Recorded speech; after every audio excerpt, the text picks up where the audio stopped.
ఆలోచించావా? ఏ సమయంలో ప్రభు పిలుపుందో అని ఎవరికి తెలియదుగా. ఈ సమయమందే అంతా కనుమరుగైపోతే ఏ చోటికి నీవు వెళ్తావో అని ఆలోచించావా?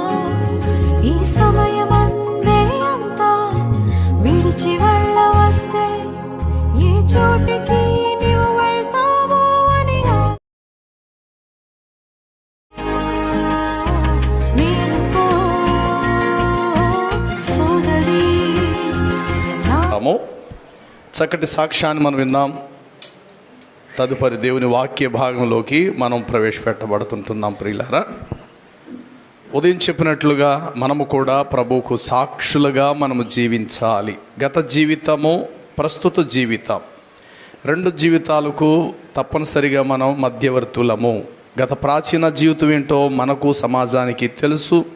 అలాగే క్రీస్తునందు వినూతన జీవితం మనకు తెలుసు, సమాజానికి తెలుసు. కాబట్టి సాక్ష్యం విన్న మనం కూడా ప్రభుని అడుగుదాం, సాక్షిగా జీవితం మేము కూడా కలిగి ఉండాలి ప్రభువా అని. రండి దేవుని వాక్య భాగంలో ప్రవేశపెట్టబడదాం. న్యాయాధిపతుల గ్రంథము 9వ అధ్యాయము 9వ వచనము నుండి చదువుకుందాం. న్యాయాధిపతుల గ్రంథము 9వ అధ్యాయము 9వ వచనము. మమ్మును ఏలమని ఒలీవ చెట్లను అడుగగా, అందుకు ఒలీవ చెట్టు, దేవునిని మానవులను దేని వలన నరులు దానిని సన్మానించుదురో ఆ నా తైలము నేనియ్యక మాని చెట్ల మీద రాజునయ్యుండి ఇటు అటు ఊగుటకు నేను వచ్చుదునా అని వాటితో అనెను. అప్పుడు మరలా చెట్లన్నీ, నీవు వచ్చి మమ్ములను ఏలుమని అంజూరపు చెట్టును అడుగగా, అందుకు అంజూరపు చెట్టు, చెట్ల మీద రాజునై ఉండి ఇటు అటు ఊగుటకు నా మాధుర్యమైన నా మంచి ఫలములు నేను ఇయ్యక మనుదునా అని ఆ చెట్లతో అనెను. అటు తరువాత చెట్లన్నీ కలిసొచ్చి, నీవు మమ్ములను ఏలుమని ద్రాక్షవల్లిని అడుగగా, అందుకు ద్రాక్షవల్లి, దేవునిని మానవులను సంతోషపెట్టు నా మధురమైన ద్రాక్షారసము నేను ఇయ్యక మాని చెట్లపై రాజునై ఉండి ఇటువటు ఊగుటకు నేను వచ్చుదునా అని వాటితో అనెను. 4వది, అప్పుడు చెట్లన్నీయు నీవు వచ్చి మమ్ములను ఏలమని ముండ్ల పొద యొద్ద మనవి చేయగా, అందుకు ముండ్ల పొద, మీరు నిజముగా నన్ను మీ మీద రాజునిగా నియమించుకొనగోరిన ఎడల రండి, నా నీడను ఇప్పుడే ఆశ్రయించుడి. లేనట్లయితే అగ్ని నాలో నుండి బయలుదేరి లెబానోను దేవదారు చెట్లన్నీ కాల్చివేయనని ఆ చెట్లతో చెప్పాను. చిన్న ప్రార్థన. తండ్రి, మీకు వందనాలు.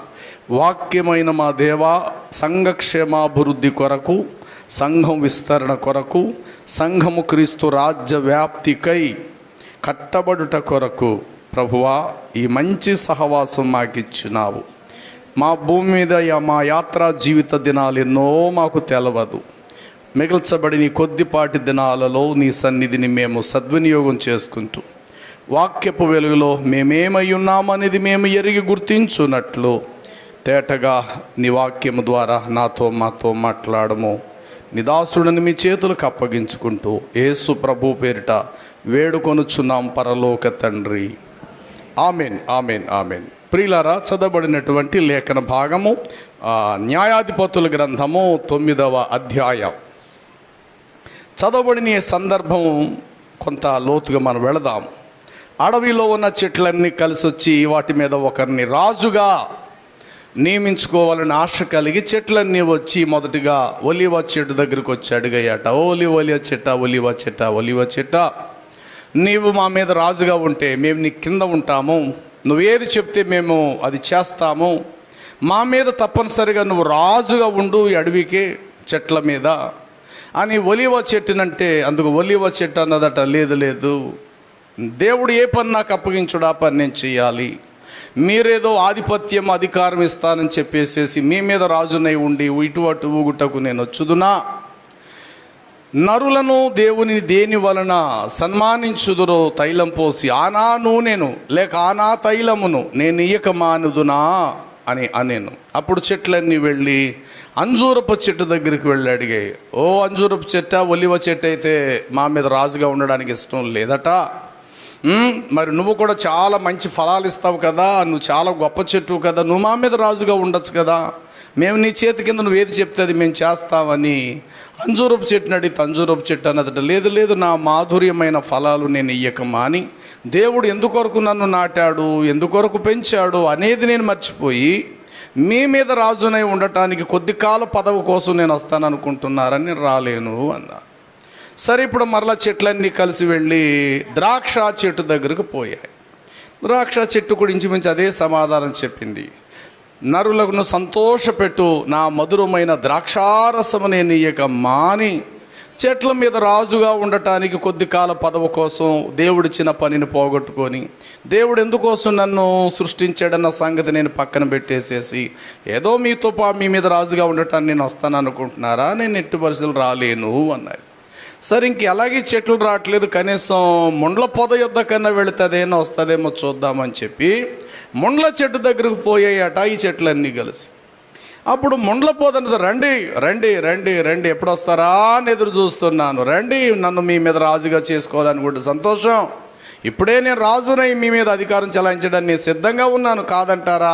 అగ్ని నాలో నుండి బయలుదేరి మిమ్మల్ని మీ కుటుంబాలు నాశనం చేస్తాయి, జాగ్రత్త, రండి ఇప్పుడే నేను మీ మీద రాజుగా ఉంటాను అని ఎందుకు పనికిరాని ముండ్ల పొద. ఏమండి, ఎంత వర్షం వచ్చినా పోనీ, ఎంత ఎండగా ఉన్నా, ఎంత తెలివి తక్కువవాడైనా ముండ్ల పొదలోకి వెళ్ళి ఎండ దెబ్బ తగలకుండా చూసుకోవడానికి వాడు ఇష్టపడ్డాడు. ఎందుకంటే ముండ్ల చెట్టు నీడనిచ్చేది కాదు.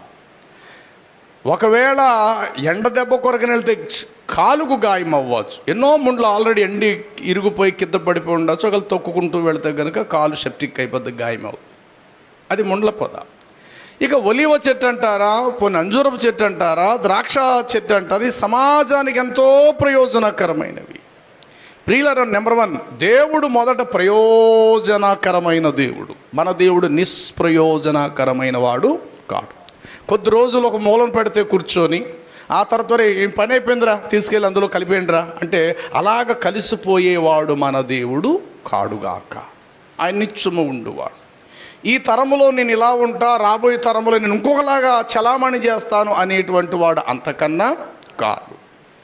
సరే, మీరు ఎలా బతుకుతారో బతకండి, నాకెందుకు, నేను దేవుడు కాబట్టి నా స్థాయి ఇలాగే ఉంటుంది, ఎప్పుడు రథాల మీద నేను షికారులు చేసుకుంటూ పోతాను అని అనుకునేటువంటి వాడు కూడా ఆయన కాడుగాక. ఆయన మార్పు లేనివాడు. మనము లేనప్పుడు దేవుడు ఎలాగున్నాడు, ఇప్పుడు దేవుడు అలాగే ఉన్నాడు. కొంచెము కూడా ఆయనలో ఏమాత్రం మార్పు లేదు.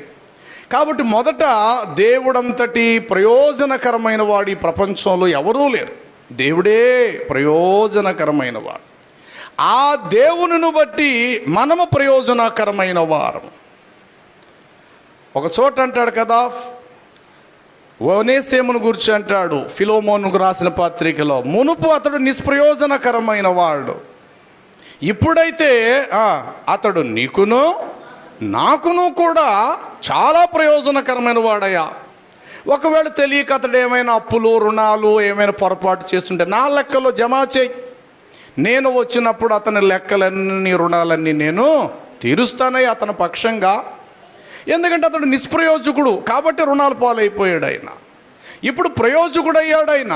నిష్ప్రయోజనకరమైన వాడిని ప్రయోజనకారుడుగా అయ్యాడు కాబట్టి ఇప్పుడు అతడు నీకును నాకును ప్రయోజనకరమైన వాడు. కాబట్టి మొదట దేవుడు ప్రయోజనం, దేవుని వాక్యం ప్రయోజనం, దేవుని వాక్యము దొరకు దేవుని సన్నిధానము మందిరము ప్రయోజనకరం. దేవుని వాక్యమును బోధించు దైవజనులు మనకు ప్రయోజనకరము. ఆయన సహవాసం మనకు ప్రయోజనకరం. అలాగే సమాజానికి దేవుడట మనలను ప్రయోజనకారులుగా దేవుడు చేశాడు అన్న సాక్ష్యం విన్న. ఒకప్పుడు నిష్ప్రయోజనం కావచ్చు, ఆయన అంటే అందరికీ భయం కావచ్చు, ఎక్కడ ఏ గొడవలు, ఎక్కడ ఏ మర్డర్లు, భయంకరమైన పరిస్థితి. ఈరోజు ప్రయోజనకరం. అలాగే దేవుడు కూడా తన మందిరానికి, తన సంఘానికి వచ్చి వాక్యం విన్న మనలందరినీ దేవుడు ప్రయోజనకారులుగా దేవుడు చేయాలని ఆశపడుతూ ఉన్నాడు.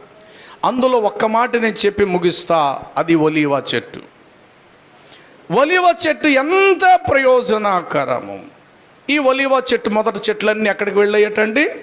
ఒలీవ చెట్టును అడుగగా. అందుకు ఒలీవ చెట్టు, దేని వలన నరులను సన్మానించుదురు, ఆనా తైలము నేనెయ్యక మాని చెట్ల మీద రాజునే ఉండుటకు ఇటు అటు ఊగుటకు నేను వచ్చుదునా, రానుగాక రాను. దేవుడు ఒక పని మీద నన్ను నియమించాడు. ఈ అనంత విశ్వములో ఆయన నన్ను నాటింది, ఫలింపచేసింది, ఒక కారణం ఉంది. అది నెరవేర్చేంతవరకు నేను నిద్రపోను. కాబట్టి అది నేను నెరవేర్చాలి, అది నా బాధ్యత అని ఒలీవ చెట్టు వచ్చిన చెట్లన్నికి సాక్ష్యం ఇచ్చింది. అసలు ఈ ఒలీవ చెట్టు యొక్క ప్రారంభం, ఒలీవ చెట్టుకు సంఘం లేక మనకు ఏమిటి దగ్గర పోలిక? 11వ అధ్యాయము ఇర్మియా గ్రంథము 16వ వచనములో చూస్తే, దేవుడు ఆది మానవుడైన మానవ మాత్రుడుకు దేవుడు నరు నుండి తీశాడు కాబట్టి నారి అని ఆదాము అవ్వకు పేరు పెట్టారు. ఆదాముకైతే దేవుడే పేరు పెట్టాడు. అయితే ఇక్కడ ఒక చెట్టుకు దేవుడు ఒక పేరు పెట్టాడు. చూడండి 11, అది చక్కని ఫలములు కలిగిన పచ్చని ఒలీవల చెట్టని యెహోవా నీకు పేరు పెట్టి ఉన్నాడు. చాలు చాలు చాలు. నీకు ఇబ్బంది ఏమీ లేదయ్యా, భూమంతా చక్కగా ఆరిందయ్యా, నువ్వు భూమి మీద మళ్ళీ మునుపటి వాళ్ళు అడుగు పెట్టచ్చయ్యా అని చెప్పటానికి ముంగుర్తుగా పావురము ఒలీవ చెట్టు యొక్క ఆకులను నోవాహు దగ్గరకు తీసుకుని వెళ్ళింది. అవునా? నా మాటలు అర్థమవుతున్నాయా? ఏ గగరాయి చెట్టు ఆకులు తీసుకెళ్ళచ్చు కదా, అది లేదా ఇంకో చెట్టు లేక ఇంకో చెట్టు లేక ఇంకో చెట్టు లేక ఇంకో చెట్టు ఆకులను తీసుకెళ్ళచ్చు కదా. అంటే సకల జాతి వృక్షములన్నీ కూడా జల సమాధైపోయాయి. ఒలీవల చెట్టు మాత్రము సజీవంగా ఉన్న జల ప్రళయ ప్రభావం తట్టుకోగలదు. రాబోయే దేవుని రాకడలో ఆయన ఉగ్రత ముందు లోకము దాని ఆశను గతించుకో, లోకమును ప్రేమించువారు నిర్మూలము. కుమారి జనులారా రండి, పుట్టుగాలికి ఎగురినట్లు సమయం గతించున్నది, విధి నిర్ణయం కాకమునుపై ఆయన దగ్గరికి రండి. ఒకవేళ ఆయన ఉగ్రత దినమందు మీరు దాచబడుదురేమో అని జెఫన్యాలో రాయబడినది. ఒకవేళ ఆయన ఉగ్రత దినమందు మీరేం చేయబడుదురు? దాచబడుదురేమో. అలాగనే అంత జల ప్రళయం, అలాంటి పరిస్థితుల్లో అన్ని చెట్లు జల సమాధులైపోయి ఉండొచ్చు. ఒలీవ చెట్టు అనేటువంటివి సజీవంగా ఉన్నాయి కాబట్టి పావులు వెళ్ళి ఒలీవ చెట్టు మీద మొత్తం మీద ఆగి దానికి ఉన్నటువంటి ఆకులలో కొన్నిటిని త్రెంచి నోవాహు దగ్గర తీసుకురావడం జరుగుతుంది. 8వ అధ్యాయం ఒకసారి చూడండి అన్నమాట. 11వ వచనం ఆది కాండము. సాయంకాలమైనప్పుడు ఆ పావురము అతని యొద్దకు వచ్చినప్పుడు త్రుంచబడిన ఒలీవ చెట్టు యొక్క ఆకులను దాని నోట ఉండెను. చాలు చాలు చాలు చాలు. మరి ఏ చెట్టు ఆకులు దానికి కనపడలేదా అంటే అన్ని జల సమాధులైపోయాయి. యేసుక్రీస్తు ప్రభువు వారు గెత్సెమనే తోటలో ఆ ఒలీవల చెట్ల మధ్య ఆయన ప్రార్థన చేసేవారు. ఆయన ప్రార్థన చేయగా ఆయన చెమట నేల పడుచు గొప్ప రక్తపు బిందువులు ఆయన చెప్పి వ్రాయబడి. ఆయన కొన్ని సందర్భాలు ఆయన ఒలీవల కొండకు వెళ్ళి చాలా చీకటిగా ఉండగా తెల్లవారకు మునుపు ఏకాంతం వెళ్ళి ప్రార్థన చేసే సందర్భాలు కూడా ఉన్నాయి. అయితే ప్రియులారా, దేవుడు ఎందుకు ఒలీవ చెట్టు అని నీకు పేరు పెడుతున్నాము అంటే, ఒలీవ చెట్టులో కొన్ని మంచి లక్షణాలు మనం చూద్దాం. కొన్నింటి మొదటి నుండి చివరకు అన్ని మంచి లక్షణాలే. నెంబర్ 1, ఒలీవ చెట్టు అనేటువంటిది చెట్టే కానీ దాని కాయలను దంచి తీస్తే కనుక అందులో నుంచి ఆయిల్ వస్తారు. మన ప్రాంతాల్లో కోకోనట్ ఆయిల్, కొబ్బరి నూనె, కొబ్బరికాయలు ఎండబెట్టి ఆ తర్వాత వాటిని మిల్క్ ఇస్తే, గానుగలు వేస్తే కనుక చక్కటి నూనె ఇస్తారు. కొబ్బరి నూనె. అలాగే ఒలీవ కాయలు కూడా ఏమి ఇస్తుంది అని అంటే నూనెని ఇస్తారు. చెప్పండి, ఏమిస్తుందట? మరి అది నూనె రావాలంటే ఊరికే నూనె వచ్చేస్తాదా అని అంటే అవి మొదట సూర్యుని యొక్క ఎండకు ఆరు బయట ఆరబెట్టబడాలి. కొబ్బరికాయ కూడా మనం ఆరబెడతాం కదా, ఆరబెట్టబడాలి. ఆరబెట్టబడటం అనే మాటకు అర్థం ఏంటంటే ఒక ప్రత్యేకమైన చోటులో అవి నివాసం కల్పించుకును. అనగా మనందరికీ ఇళ్ళు ఉన్నాయి, కానీ ఈ ఉపవాసం పేరు చెప్పో, ప్రార్థన అని పేరు చెప్పో, అందరము కలిసి ఒక ప్రత్యేకమైన చోటుకు వచ్చి ఇక్కడ నివాసం చేస్తూ ఉన్నాం. ఇది 3 రోజుల పండుగ, ఉపవాసాలు కావచ్చు, 4 రోజులు కావచ్చు, 10 రోజులు కావచ్చు, ఎన్నైనా కానివ్వండి కాక మనకు గృహాలు లేకపోలేదు ఉన్నాయి, కానీ ఆ చోటు నుండి తప్పబడి ఇక్కడికి మనం వచ్చి సూర్యుని యొక్క ఎండ అనగా నీతి సూర్యుడు అనేటువంటి క్రీస్తు యొక్క స్పర్శ చేత మనలో ఉన్న తడంతా, లోక సంబంధమైన తడంతా ఆరిపోయి మనలో ఒకలాంటి ఆయనతో ఎండబెట్టబడి ప్రత్యేకించబడి, ఆ తర్వాత ఎండబెట్టబడి ఏం చేయబడతాయంటే 2 రాళ్ళు మధ్య గానుగులో తిప్పబడి నల్లగా కొట్టబడతాది. అప్పుడు అందులోంచి ఏమొస్తాదంటే నూనె స్రవించబడతా. మొదట చెట్టు నుండి కాయ ఎండబెట్టబడాలి. ఆ తర్వాత 2 రాళ్ళ మధ్య నలిగితే కనుక దానిలో నుండి మధురమైన నూనె బయటకు వస్తా. సరే, ఇప్పుడు ఈ నూనె ఎన్ని రకాలుగా ప్రయోజనము? నెంబర్ 1, ఈ నూనె దీపముగా వెలిగించుకోవడానికి ఉపయోగం. దీపము దేనికి ప్రయోజనము? మార్గము చూపటానికి ప్రయోజనము. వెలుగు లేకపోతే మన ప్రయాణానికి అంతరాయం కలుగుతాయి. ఒక రాత్రి వేళ తన భార్య పిల్లల్ని ఎక్కించుకొని స్కూటర్ పడి స్పీడ్గా వెళ్ళిపోతున్నాడు. పెద్ద గోతులేమి అన్ని దాటి చక్కగా వెళ్ళిపోతాడు. హఠాత్తుగా తనకున్న హెడ్ ల్యాంప్ యొక్క బల్బ్ 2 ఫిల్మెంట్ కూడా పడిపోయింది. బండిలో పెట్రోల్ ఉంటే ఏం కావాలి, బండి ఎంత కండిషన్ అయితే ఏం కావాలి, బండి అంత చురుకుగా వేగంగా అందమైన బండి అయితే ఏం కావాలి. రాత్రి ప్రయాణం ఏమైపోయిందో అన్నది ఆగిపోయింది. ఆ టైం తుఫానే రావచ్చు, అదొక అడవి ప్రాంతం కావచ్చు, భయంకరమైన మృగాలు జీవరాజు ఏదో సంచరించే ప్రదేశం కావచ్చు. ఒళ్ళో చూస్తే చిన్న పిల్లలు, ఏమండి ఎలాగండి, ఏమండి ఏం చేద్దామండి అంటుంది. మరి ఏం చేయడం అంటే ఏం చేస్తామే, బండి స్టార్ట్ చేసి బండి స్టార్ట్ అవుతుంది, బండి అంటే పెట్రోల్ ఉంది, బండి అంటే మ్యాచ్ ఇవ్వలేదు. మరి ఎలాగా కుదరదు. ఈ రాత్రి వేళ మనం వెళ్ళలేము. ఎందుకో తెలుసా? దారి చూపించి ఆ వెలుగు అస్తమించినది. ఏమంటే దీపం ఏం చేస్తుందండి? త్రోవ చూపిస్తుంది. ఒలివ చెట్టు అనే పేరు నువ్వు నేను కలిగి ఉండాలి అని అంటే సమాజంలో అనేకులకు మనము దారి చూపించేవారమై ఉండాలి. ప్రభు అంటాడు, మీరు లోకమునకు వెలుగై ఉన్నారు.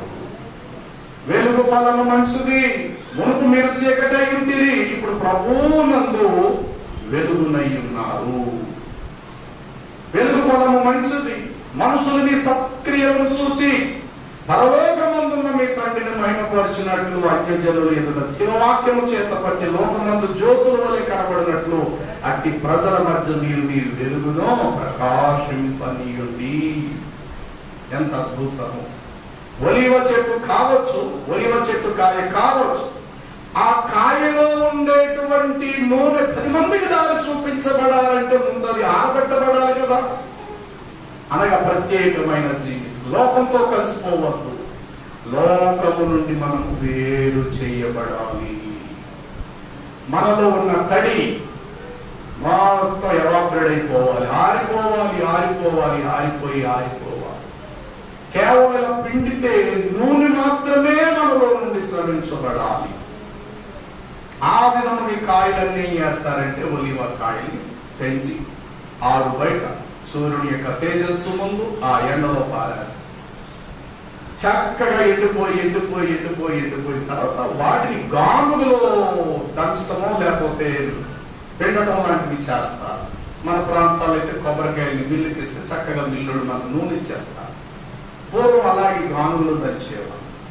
దానిలో నుండి నూనె బయటకు వస్తారు. ఈ నూనె ఇప్పుడు ఎన్ని రకాలుగా ఉపయోగపడుతుంది అంటే మొట్టమొదటిది నూనె దీపములకు ఉపయోగిస్తారు. లేవియాకాండం 24వ అధ్యాయము 2వ వచనం చూద్దాం ఒక్కసారి. దేవుని వాక్య భాగము లేవియా కాండము. దీపము నిత్యము వెలుగుచుండునట్లు ప్రదీపముల కొరకు దంచి తీసిన ఒలీవల, ఆ దంచి తీసిన స్వచ్ఛము, అందులో కల్తీ ఉండద్దు సుమా, కలపద్దు, అచ్చమైన ఒలీవ నూనెని నా సన్నిధికి తీసుకొని రండి. దీపము ఆరిపోక మునిపే సమూయేలుతో దేవుడు ముమ్మారు మాట్లాడి, వారు తమ దివిటీలతో పాటు ఎగస్ట్రా సిద్ధలలో వారు నూనెని ఏం చేసుకున్నారటండి, సిద్ధము చేసుకున్నారు. బుద్ధి లేని కన్యకలట ఎగస్ట్రా నూనె వారు సిద్ధలలో సిద్ధపరచుకోలేకపోయింది. నెంబర్ 1, నూనె ఎన్ని రకాలుగా ఉపయోగపడుతుంది. మొట్టమొదటిగా దంచి దానిలోంచి నూనె తీస్తే, ఈ నూనె అనేది నిత్యము దీపము వెలుగుచుండుటకు, ప్రదీపముల కొరకు దంచి తీసిన, దంచబడాలి. దేవుని పక్షముగా కొన్ని శ్రమలు మనకు రావచ్చుగా, వాటిని మనం మహదైశ్వర్యంతో పోల్చుకోవాలి. ఏ ప్రభువులోకి రాకక ముందు మనకు శ్రమలు రాలేదా అంటే వచ్చాయి. ప్రభువులోకి రాకక ముందు మన తాలూకా వాళ్ళు చాలా మంది చచ్చిపోయిన సందర్భాలు లేవా అంటే ఉన్నాయి. మన పిన్ని గారి అబ్బాయి కావచ్చు, పెద్దమ్మ గారి అబ్బాయి కావచ్చు, మన సొంత కొడుకే కావచ్చు, మన చెల్లె కావచ్చు, ఎవరు మన ఇంట్లో చచ్చిపోయిన సందర్భాలు చాలా. ప్రభులోకి వచ్చిన తర్వాత కూడా కొన్ని సందర్భాలు అలాంటి జరుగుతాయి. చావులు జరుగుతుంటాయి, పుట్టుకలు కూడా జరుగుతాయి మన ఇళ్లలో. ఎవరో కొంతమంది అంటారు, అమ్మ మీరు ప్రభువుని నమ్ముకున్నారు, మీ పెద్ద అబ్బాయి మేము కథ తెచ్చిపెట్టారు. అమ్మ మీరు చర్చకి వెళ్తుంటారు కదమ్మా, మీ ఆయన గారికి మన పక్షవాతం ఇలా వచ్చేసింది. అమ్మ మీరు ఎప్పుడు బైబిల్ చదువుతుంటారు కదా, ప్రార్థనకి వెళ్తుంటారు కదా, మీ కూతురు ఏంటమ్మా విడాకులు ఇచ్చేసారట, 2 పిల్లలతో పాపం మీ కూతురు ఇంటికి వచ్చేసిందట అంటే అవుతాయి సహజం ఇది. ఎందుకంటే ఇది లోకంలో ఇతరులకు ఏం జరుగుతుంటాయో దేవుని పిల్లలమైన మనకు కూడా అలాంటి ఇంచుమించు జరుగుతాయి. కాకపోతే వారికి లేని నిత్య జీవనం మనకు మాత్రం ఉంది, అది మాత్రం మర్చిపో. అందుకే 82:6 అంటాడు, మీరు దైవములేని మీరు సర్వోన్నతుడకు దేవుని కుమారులని నేను మీతో చెప్పుచున్నాను. అయినను ఇతర మనుషులు చనిపోవున్నట్లుగా మీరు చనిపోవద్దు. అధికారులలో ఒకడు కూల్చబడినట్లుగా మీరును కూల్చబడతారు. ఏమండి, కరోనా ఎవరు బయట ఉన్న వాడికేనా? కరోనా తెగులు ఎవరు దేవుణ్ణి ఎరగని వారికేనా? నాకు తెలిసిన ఎంతో మంది పాస్టర్లు, సేవకులు చనిపోయారు, సేవకురాండ్రులు చనిపోయారు, సేవకులు పిల్లలు చచ్చిపోయారు. ఒక ఆయన అన్నాడండి, ఎవరి పాస్టర్ చచ్చిపోయినట్టండి, ఏ పాస్టర్ అయితే గొప్ప, అది మనిషి కదా ఏంటి? ఏ పాస్టర్ అయితే ఏంటి, అది మనిషి కదా? కొన్నాడైనా దేవుడా భూమి మీద? కాదే. వాక్యము చేత మనం దైవములుగా మనం మార్చబడుతూ ఉన్నాం. రోజు రోజుకి కడుపులో తల్లి గర్భములో ఆ పిండము 9-10 మాసాలు ఎలాగ పిండోత్పత్తి అయ్యి, చేతులకు చేతులు, కాలు కాలు, తలకు తల, అవయవాలు, ఎముకలు ఎలాగైతే తయారై ఆ 9 మాసాలు దాటిన దగ్గర 10 మాసాలు అవుతుంటుండగా తల్లి గర్భములో సంపూర్ణ నిర్మాణం పొంది బయటకు అమ్మయ్యా, ఒరే అచ్చం పేదలకి తాతయ్యరా, ఒరా ముక్కచ్చు మీ మామదేరా, ఆ చెవుల మీద చూసా మీ నాయనమ్మరా, ఒరా చేతులు నీకెరా. ఎప్పుడంటాం ఈ మాట? తల్లి గర్భములో అవ్వాలి. అలాగే సంఘములోనికి వచ్చి ఒకరోజు దేవుడి కంచెను తీసుకునేలోగా సంఘములో మనము సంపూర్ణ నిర్మాణం కాగలగాలి. సంఘములో దేవుడు మనకిచ్చే వాక్యం అనే జీవము, పురుషుని యొక్క జీవకణము, పురుషుని యొక్క రథస్సు, స్త్రీ అండములోకి వెళ్ళి ఎలాగ పిండోత్పత్తి అవుతాదో ఆ రీతిగా సంఘం అనే గర్భంలోకి వచ్చిన మనము ఈ సంఘములో దేవుని జీవవాక్యము చేత మనము ఆత్మీయ అవయవ నిర్మాణము సంపూర్ణం కాగలగాలి. విశ్వాసంలో, భక్తిలో, పరిశుద్ధతలో, శుభ నిరీక్షణలో అన్ని విషయాలు తయారై దేవుడు అనుకోవాలా, సరిపోతావు బిడ్డ, నా దగ్గర రావడానికి పూర్తిగా హక్కులు వచ్చేసాయి, వచ్చాయి. అది దేవుడు మనలను తన నా మహిమలోకి పిలుచుకునే సరికట సంఘం అనే గర్భములో, సంఘం అనేటువంటి ఒక తల్లి గర్భములో పిండోత్పత్తి అయినట్టు ఇక్కడ వాక్యం చేత సంపూర్ణ నిర్మాణం కాగలగాలి. శ్రమలు వస్తుంటాయి, కష్టాలు వస్తుంటాయి, ఇబ్బందులు వస్తుంటాయి. ఏమంటే ఇప్పుడు 2 రోజులు తల్లి ఇక కడుపుతో ఉన్న ఆమెను భర్త కొట్టేసి వెళ్ళిపోయాడు. నీకు అన్నం పెట్టిన ఏం పెట్టినా అని చెప్పేసి భర్త తాగుబోతుడు వెళ్ళిపోయాడు. కానీ ఇవి అప్పటికి 3వ నెల అనుకుందాం. 2 రోజులు ఆ తల్లి ఏమీ తెలియలేదు. అలాగని చెప్పి తల్లి కడుపులో అవ్వాల్సినటువంటి నిర్మాణం అవటం మానేస్తాడా ఏంటి? మామూలే. తన ప్రక్రియ లోపల తయారవలసిన విధానం అంతా అవుతారు. ఒక తల్లి ఏడుస్తుంది బయట, అయ్యో మా ఆయన వెళ్ళిపోయి 2 రోజులు అయిపోయింది, కొంపకి రాలేదు బాబోయ్, ఎక్కడ తెచ్చాడు, ఏడు బాబోయ్ ఏడవచ్చు. ఆ ఏడుపు సంగతి లోపల ఉన్న బిడ్డ కనవసరము. తన పని ఏదో తనదే. మా నాన్న వెళ్ళిపోయాడట, మమ్మల్ని పట్టించుకోలేదట, 2 రోజులు బట్టి మా అమ్మకి భోజనం పెట్టలేదట, మా బాబు ఎక్కడికి పోయేట. ఈ విషయాలు కడుపులో ఉన్న బిడ్డకు అవసరమా? చెప్పాలి, అవసరం లేదు. లోకంలో జరగనివ్వండి, జరుగుతాయి, ఇక ముందు జరుగుతాయి గాక. నువ్వు క్రీస్తు స్వరూపములో మలచబడుతున్నావా లేదా అనేది నువ్వు నేను గుర్తించుకో. ఎందుకంటే మన పౌరసత్వము పరలోకము, భూ సంబంధమైన వాటి మీద మనసు. ఈ ప్రభు నమ్ముకున్నారు కదా, మా కరోనా వచ్చి మేము ఆయన చచ్చిపోయాడు. ఎందుకు చచ్చిపోడు? కరోనా మాకేనా? మనిషిలో కనికరం లేదు, కానీ కరోనాకి కనికరం ఉంది. కాబట్టి కరోనాకి అందరు కావాల్సి వచ్చారు. ప్రతి ఇంటికి వెళ్ళింది, ప్రతి మనుషుని పట్టుకుంది. అబ్బాయి బాగున్నారా, అమ్మ బాగున్నారా, అందరినీ పరామర్శించుకుంటూ వెళ్ళింది. కొందరికి బాగా ఇష్టమైన వాళ్ళు తనతో పాటు తీసుకెళ్ళిపోయింది, కొందరు ఇష్టం లేని వాళ్ళు వదిలేసి వెళ్ళిపోయింది. అంతే. అలా అనుకోని మనం అంతే. అలా అనుకుంటే మనం కూడా సాగు. ఏదో మనం ఏదో దేవుడి దగ్గర బాండ్ రాయించుకోవాలి, నేను ఇంతకాలం ఉండాలనుకుంటున్నాను, అప్పటి వరకు నన్ను పిలక, ఈ భూమి మీద నా సర్వ హక్కులు ఉన్నాయి అన్నట్టుగా దేవుడి దగ్గర ఏదో మనం స్టాంప్ వేసి సంతకం పెట్టి బాండ్ రాయించుకున్నట్లుగా పెద్ద హక్కుదారులుగా మనం మాట్లాడాలి. ఎవరు యేసు ప్రభువుని నమ్ముకుంటే శ్రమలు రాకూడదని ఏమైనా ఉన్నదా అంటే, శ్రమలని ఈ లోకంలో మామూలు. ఒక మాట నేనేమన్నాడు చెప్పండి, మీకు ఆగలేదా? వేస్తుందని చెప్పండి. మరి యేసు ప్రభు అనుకున్నారు కదండి, అలా ఎంత ఎండగా ఉంటుంది ఈ మాట అంటే, యేసు ప్రభు నమ్ముకుంటే ఆగలేదా ఏంటి? అమ్మ మీకు దాహం ఎత్తుందన్నా వేస్తుంది. అది మీరు యేసు ప్రభు నమ్ముతుంది, మీకు దాహం ఎత్తంటే వేస్తుంది. పాము పుట్టింది, నీకు విషయం ఎక్కడం ఎక్కుతుంది. మన మనుషులు కాబట్టి యాక్సిడెంట్ అయితే చనిపోతాడు.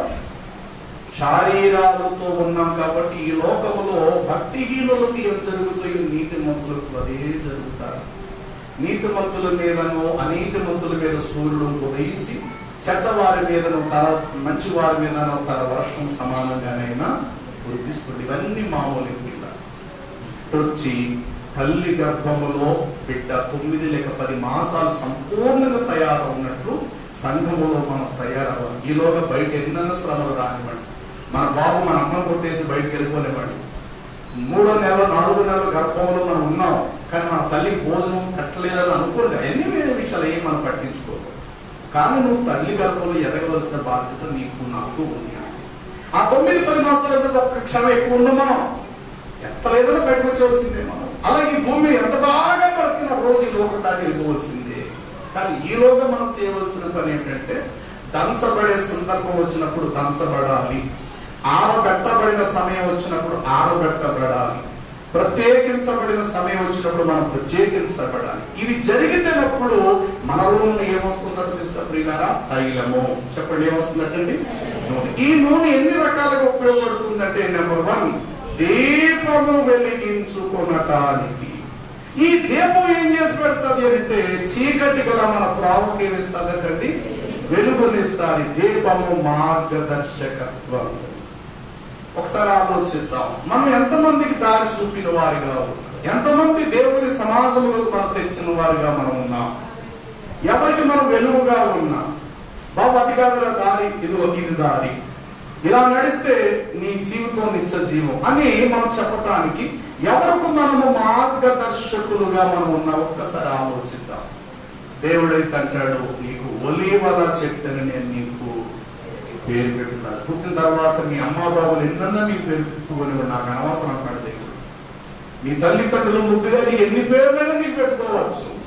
చట్టి, బుజ్జి, రాణి ఎన్నో తెలుసుకోలేమండి మిమ్మల్ని. నాకు దయండి. నేనైతే మిమ్మల్ని అందరినీ కూడా ఒలీవా అని నేను పిలవాలనుకుంటున్నాను. ఎందుకంటే ఒలీవా చెట్టులో ఉండే లక్షణాలు నీలో నేను చూడాలి.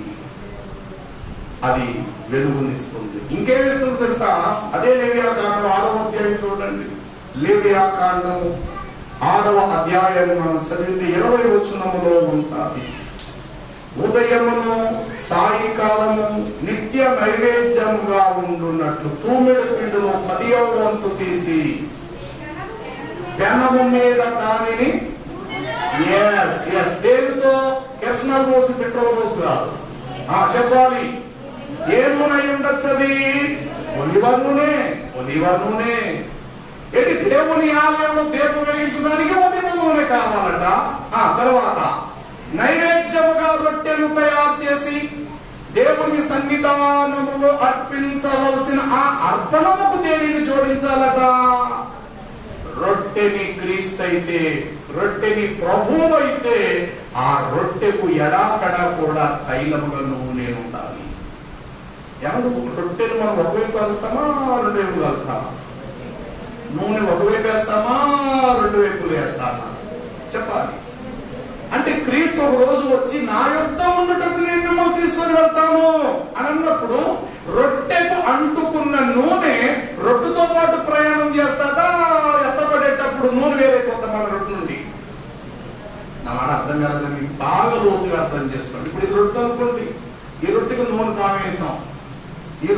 పావేసాం, పిల్లడు అన్నాడు, మమ్మీ నాకు అర్జెంట్గా ఫుడ్ రెడీ చేసి వెళ్ళిపోతున్నాను, ఫ్లైట్ రెడీ అయిపోయింది, వెళ్ళిపోవాలా అన్నాడు. బాబు ఏదో బాక్స్ పెడుతున్నాను, నన్ను 1 నిమిషం బాక్స్ పెడుతున్నాను బాబు, రెడీ చేస్తాను చెప్పేసి ఆ బాక్స్ లో ఒక రొట్టె పెట్టాము. ఈ రొట్టెకు నూనె ఈ రొట్టె బాక్స్ పెట్టుకొని కారు ఎక్కి ఎయిర్పోర్ట్కి వెళ్ళాడు. ఎయిర్పోర్ట్ లో సగం తిన్నాడు. ఆ ఎయిర్పోర్ట్ లో ఇంకొక రొట్టె లేకపోతే ఇంకొక రొట్టె ఉన్నారు, ఒక రొట్టె తినేసి ఇంకొక రొట్టె విమానం ఎక్కిన తర్వాత, విమానం దిగిన తర్వాత అమెరికాలో తిన్నాడు. రొట్టె ఇంటికాడిదే కాదు. ఇప్పుడు ఆ రొట్టె వాడితో పాటు ఎక్కడ దా ప్రయాణించింది? అమెరికా వెళ్ళింది. మరి రొట్టె వెళ్ళినప్పుడు ఈ రొట్టెతో పాటు నూనె కూడా వెళ్ళిందా లేదా? ఎందుకంటే నూనె అంటుకుంది కాబట్టి. అదే నూనె వేరుగా ఉంటే రొట్టెతో ఎలా ప్రయాణం చేస్తుంది? కాబట్టి ఆ రొట్టెకి ఏం చేయబడాలి?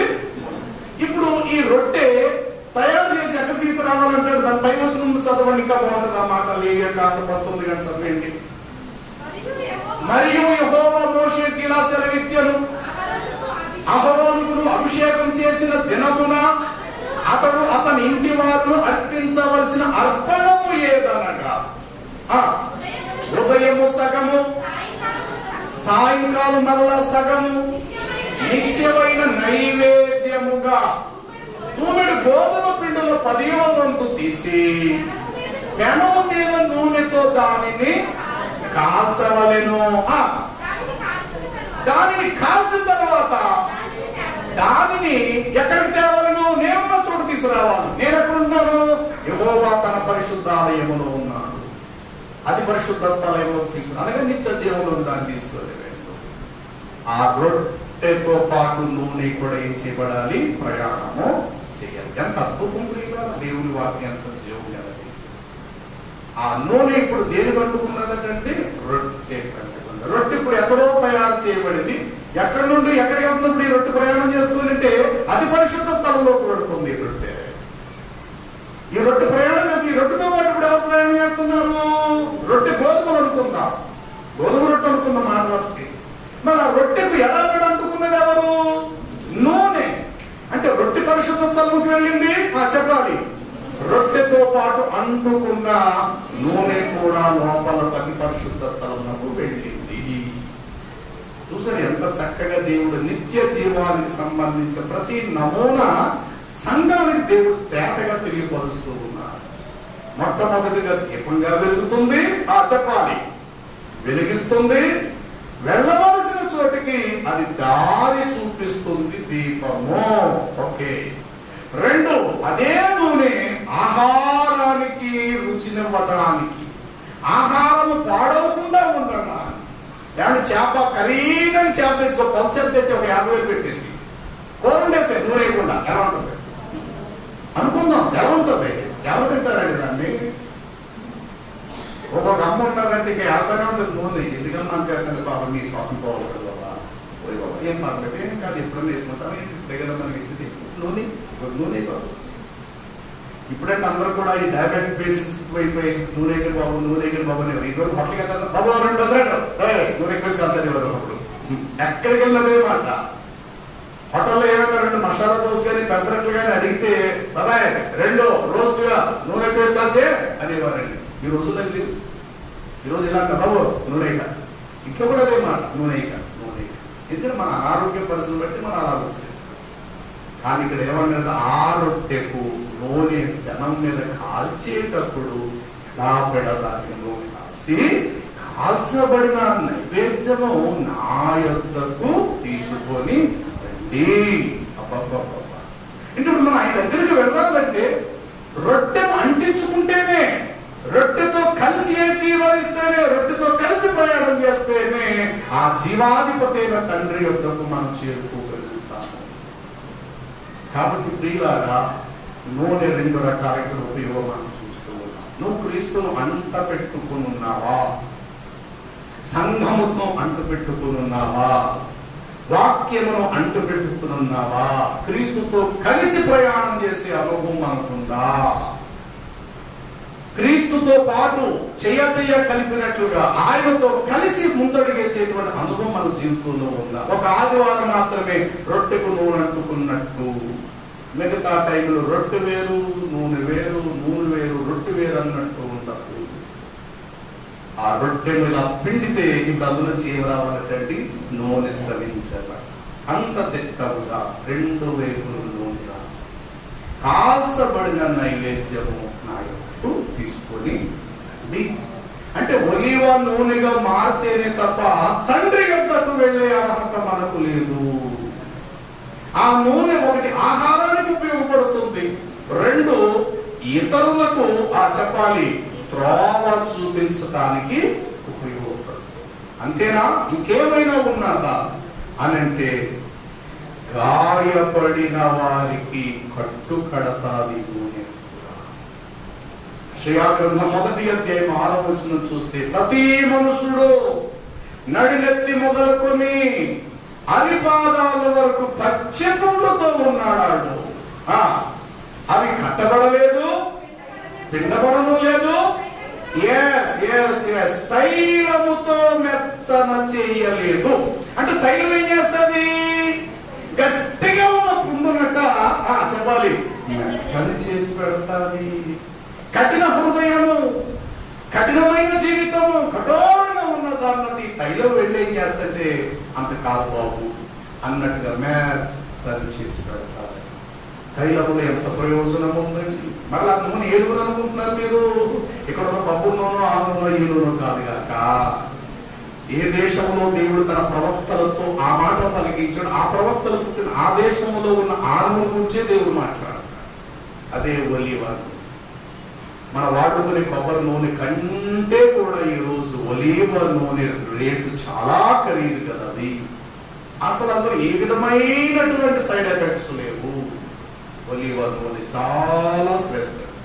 అది అరబ్బులైనా, అది ఇజ్రాయేలీలైనా, పాశ్చాత్య దేశాల్లో ఉన్నవారైనా ఎక్కువ శాతం వారు ఉపయోగించుకునేదల్లా ఒలీవ నూనె వాడతారు. మన స్థాయిని బట్టి దేవుడు మన ప్రాంతాల్లో ఇచ్చిన వీటి మనం తక్కువ అంచనా వేయదు. దేవుడు ఎక్కడ ఏదిస్తే మనకి సంతోషమే. కొబ్బరి నూనె అయినా మనకు సరిపోతుంది. సన్ఫ్లవర్ ఆయిల్ అయినా, అలాగే పామాయిల్ అయినా మన ప్రాంతంలో మనం వాటిని ఆహారానికి రాసుకోవడానికి ఏవో రకరకాల మనం ఇక్కడ ఉపయోగించున్నది. దేవుడు ఇచ్చింది ఏది మనం చెప్పద్దు. కానీ దేవుడు ఒక వృక్షాన్ని సంఘం ఎదుట నిలబెట్టి మాట్లాడుతున్నాడు చూసారా, దానికి మనం కట్టుబడి ఉండాలి. ఇక్కడ దేవుడు అన్నాడు ప్రతివాడు నడినెత్తి మొదలరి పాదాల వరకు పచ్చిపుడు. అవేం చేయబడలేదండి. కానీ కొంతమందికి శరీరం మీద రక్తపు గడ్డలు వేస్తుంటాయి. భుజం మీద, ఈ మెడ మీద, ఈ మెడ కింద, ఈ చంక మధ్య భాగంలో ఎవరి ఎంత నరకైనా అతన్ని కేవలం భర్తకేసింది అనుకుందాం. పుండు మెల్లిగా భార్య ఎవరి కన్నర పడగానే మెల్లిగా ఎంత కోపడిపోతాడు అంటే అది ఎంత పాటు తేరిపోయినది గట్టిగా పుండుగా మారిపోతాడు. ఒకవేళ ఆ పుండు మీద తల వెంట్రుకిలాగా పెట్టి వాళ్ళ ఆయన ఏదో తాయెట్టుకొని గీసేసినట్టు ఉంటుంది అడిగి. అంటే ఎంత బాధ. అలాంటి దాని మీదట తైలము పోసేసరికట నేనంట కఠోరమైన జీవితాల్లో ఎంతమంది జీవితాలను మెత్తలు చేయగలిగాము. ఎవరి జీవితాలు సాత్వికంగా మెత్తగా. ఎవరి ఆ అమ్మ చెప్పిన మాటలు లోపడి నేను చర్చకొచ్చాను. అయ్యా ఈ చేత 2 మాటలు, ఈ చేతితో 4 పీకులు తాగిన దుర్మార్గుడునండి, ఇదిగో ఇన్ని మానభంగాలు చేసిన ఉండండి, నా భార్యను కూడా లెక్క చేసేవాడు, మా అమ్మని లెక్క చేసేవాడు కాదయ్యా. అలాంటిది ఒకరోజు ఒక తల్లి నా ఇంటికి వచ్చి దేవుడు మాటలు చెప్తుంటే చేసుకోబోయాను. ఆవిడ ఒకే మాట, బాబా నువ్వు నాకు కొడుకు లాంటి వాడు, కొడితే కొట్టు, కానీ చచ్చిపోయే ముందు నేను ఒక మాట చెప్తున్నాను, నేను నీకు ఆయన జీవం గల దేవుడు అని చెప్పింది. ఆ మాటకు నేను కట్టుబడతాను. కన్నీళ్ళు దారుగా వస్తున్నాయి. ఆమె మోకరించి ప్రార్థన చేస్తుంది. నా పాపాలను ఒళ్ళున ఒప్పుకున్నాను, అంతే. ఆ రోజు నుండి ఈ రోజు వరకు నేను పరిశుద్ధుడిని అయిపోయాను. ఇలాంటి ఎంత అద్భుతమైన సాక్ష్యాలు. ఏంటంటే ఎవరి జీవితానికి నువ్వు మార్గదర్శకత్వము, ఎవరి కఠోరమైన సౌలు లాంటి రాతి గుండె లాంటి వాళ్ళను ఎవరు నువ్వు మెత్తన చేయగలిగి ఒకసారి ఆలోచన చేయి. దేవుడు ఎంత గొప్పవాడండి. ఏ స్టెఫనునైతే నడి రోడ్డు మీద రాళ్లతో కొట్టి చంపించేస్తుంటే ఈ సౌలు అనేటువంటి పెద్ద మనిషి అక్కడ కొట్టుచున్న వారి వస్త్రములకు కావలిగా ఉన్నాడు. ఒరే ఆ రాళ్ళు కావు కానీ ఈ రాళ్ళతో కొట్టండి రా అని డైరెక్షన్ ఇస్తున్నాడు ఈ సౌలు అన్నవాడు అప్పట్లో. సరే ఎలాగైతే ఒక పెద్ద రాయి తీసుకొచ్చి అతను తల మీద కపాలం మీద పడేశారు, బుర్ర పైన చచ్చిపోయాడు స్టెఫను. స్టెఫనుకు తల్లి ఉంది, స్టెఫనుకు ఒక కుటుంబం ఉంది. స్టెఫన్ ఇంటి వారు ప్రభు యొద్దకు రాకక మునుపు స్టెఫనే మొట్టమొదట ప్రభు దగ్గరికి వచ్చాడు. అది కూడా అపోస్తలులు అంటారు, మేము ఆహారమే పెట్టదమా లేక రొట్టెలే పంచదమా, వాక్యమే చెప్పుదమా. కాబట్టి పరిచర్యలో రొట్టెలు పంచుటకు కొందరిని నియమించాలన్నప్పుడు ఆ లిస్ట్ లో స్టెఫన్ వచ్చాడు అన్నమాట. అతి తక్కువ టైంలో బోధకుడుగా మారాడు. అలాంటి అభిషేకం దేవుడు యొక్క పొందుతున్నాడు. ఎలాగైతే కుటుంబానికి మెల్లిగా తాను రక్షణ సువార్త చెప్పాడు స్టెఫను.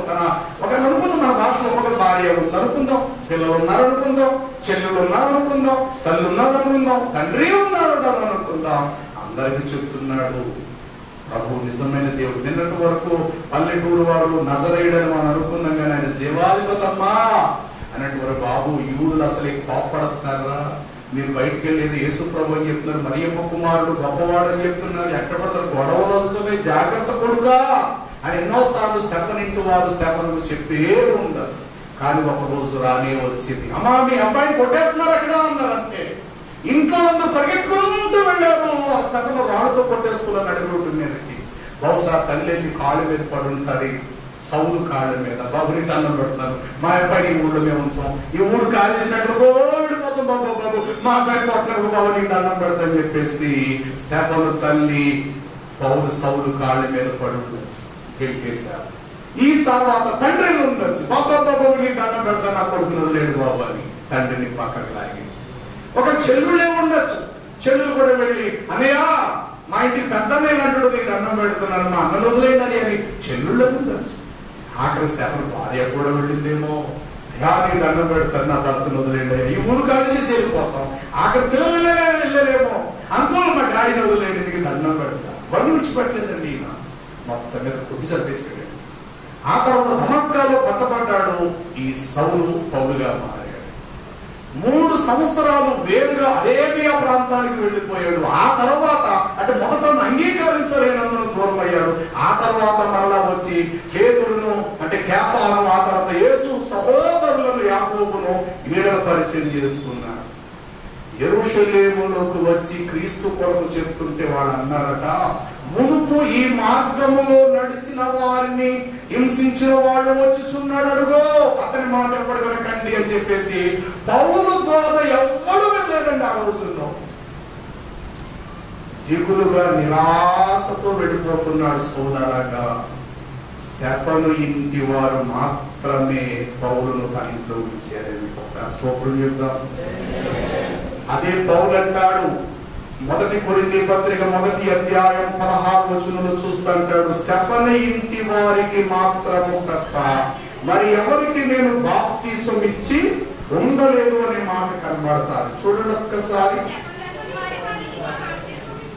స్టెఫను ఇంటి వారికి బాప్తిసం ఇచ్చి తిని వీరికి తప్ప మరి ఎవరికైనా నేను బాప్తిసం ఇచ్చి ఉండలేదు. చాలు.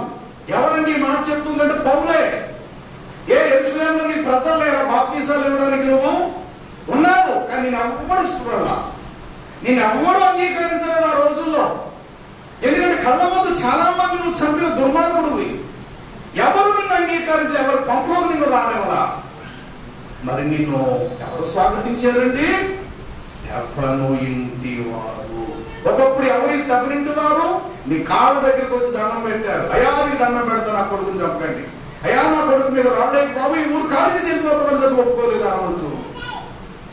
అలాంటిది స్టెఫను తల్లి రోడ్డు మీదకి వచ్చి, బాబు ఒకసారి ఇంట్లోకి వస్తావా, రోడ్డు మీద నిరాశకి వెళ్ళిపోతున్నావు ఏంటంటే, లేదమ్మా నేను క్రీస్తు పరిచారకుడిని, నేను క్రీస్తు గురించి నేను చెప్పడానికి వస్తే నేను దుర్మార్గుడని, హింసకుడును, హానికరుడు, నా సంగతి నాకు తెలుసు, ఊళ్ళో అందరికీ తెలుసు, యక్షులందరి యాజకులకి మత పెద్దలు తెలుసు, కానీ నాకు బాధ ఎవరు వినట్లేదమ్మా, ఇంకా అందుకని చెప్పి నేను మెల్లిగా వెళ్ళిపోతాను. సరే ఒకసారి మా ఇంట్లోకి రా అన్నారు. లోపలికి వెళ్ళాడు. స్టెఫన్ తండ్రి లేచి నిలబడ్డాడు. స్టెఫన్ భార్య ఉంది, స్టెఫన్ పిల్లలు ఉన్నారు, కానీ వాళ్ళు గుర్తుపట్టలేకపోయి ఉండొచ్చు.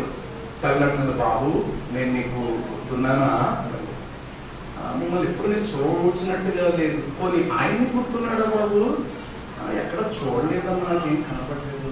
ఈరోజు స్టెఫన్ భార్య వచ్చిండొచ్చు, అయ్యా నేనన్నా గుర్తున్నానా నీకు, ఎప్పుడు నేను చూడలేదమ్మా, పోనీ పిల్లలు మీకేమైనా గుర్తొస్తున్నారా బాబు, ఈ పిల్లలు నీకేమైనా గుర్తొస్తారా, లేదమ్మా ఎప్పుడు నేను మిమ్మల్ని అంతగా మేము చూడలేదే అంటున్నాడు. గుర్తుపట్టలేదా బాబు మమ్మల్ని మీరు, లేదమ్మా ఎప్పుడు గుర్తుపట్టలేదు.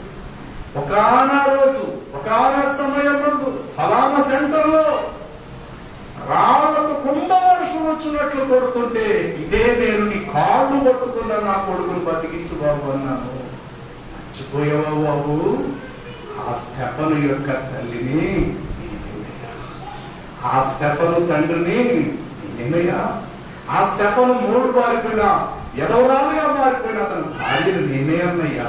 అప్పుడు ఈ పిల్లలు ఎంత ఉండేవాళ్ళు, ఈరోజు ఎంత అయ్యారు, నీ కాళ్ళు పట్టుకొని ఏడ్చారు, అంకుల్ మా డాడీని చంపకండి అన్నారే, మీరు ఆ పిల్లలేనయ్యా అంటే, పిల్లరా పౌలు గుండె ఒక్కసారి చెరువైపోయిందండి, నీరు గారిపోయింది. ఇంత దుర్మార్గుడిని ఎవ్వరూ నన్ను ఇంట్లో చేర్చుకోలేదు, కానీ నన్ను ఎవరు చేర్చుకోగలిగారు? అప్పుడు ఆ తల్లి అన్నది, బాబు నీకు ఒక తల్లిగా నేను, నా కొడుకు ఏదైతే చెప్పాడో అది నీ చేతుల మీద నేను పొందుతాను. బ్రతుకుండగా చెప్పాడు నా కొడుకు, అమ్మా యేసునామం మీరు బాప్తిజం పొందాలి తల్లిని, నాకు మా పిల్లలకి అందరికీ చెప్పాడు నా కొడుకు, నా కొడుకు చిన్న వయసులో తెచ్చిపెట్టే ఆ టైంలో చనిపోయాడు, నీ చేతుల మీద మా బాప్తిజం పొందుతాను. ఏమన్నా ఎంత అదుపుకి ఎక్కడ జరుగుతుంది ఇలాంటి కార్యాలు? ఏ దుర్మార్గుడు నడిరోడ్డు మీద చంపాడో అలాంటి దుర్మార్గుడు చేతుల మీద ఎవరైనా బాప్తిజం పొందుతారా అంటే, ఇది ఎక్కడ ప్రపంచంలో జరిగే విషయం కాదు, కానీ అది క్రీస్తులో మాత్రమే జరిగిన అద్భుతం. కఠినమైన పుండు లాంటి వాడు, నడినెత్తి మొదలై పాదాల వరకు మత ద్వేషము, ఎక్కడ చూసిన పచ్చి పుండ్లే, క్రోధము, కక్ష, హింస, ఇదే అతని జీవితం అంతా కూడా. ఈ తైలము వెళ్ళి చేసినట్టు ఇప్పుడు అతనిని సౌలు సువార్తకు వెళ్ళి స్టెఫన్ ఇంటికి వచ్చి విశ్రాంతి తీసుకునేవాడేటండి. కొన్నిసార్లు ఇంట్లో పిల్లలు ఉండేవారు, అమ్మ భోజనం చేయలేదు, ఇంకా భోజనం చేయలేదు, నా పెద్ద కొడుకు వచ్చేవారు నేను భోజనం చేయను అమ్మ, నా పెద్ద కొడుకు రాలి, పౌరుడు రాలి, పౌరుడు వచ్చిన తర్వాత నేను భోజనం చేయాలి, ఇది చేసేయండి అమ్మ. వస్తాడు లేదే నీ పెద్ద కొడుకు వచ్చి నువ్వు తిని భోజనం అని భర్త అంటుంటే, లేదండి అతను వచ్చే వరకు నేను భోజనం.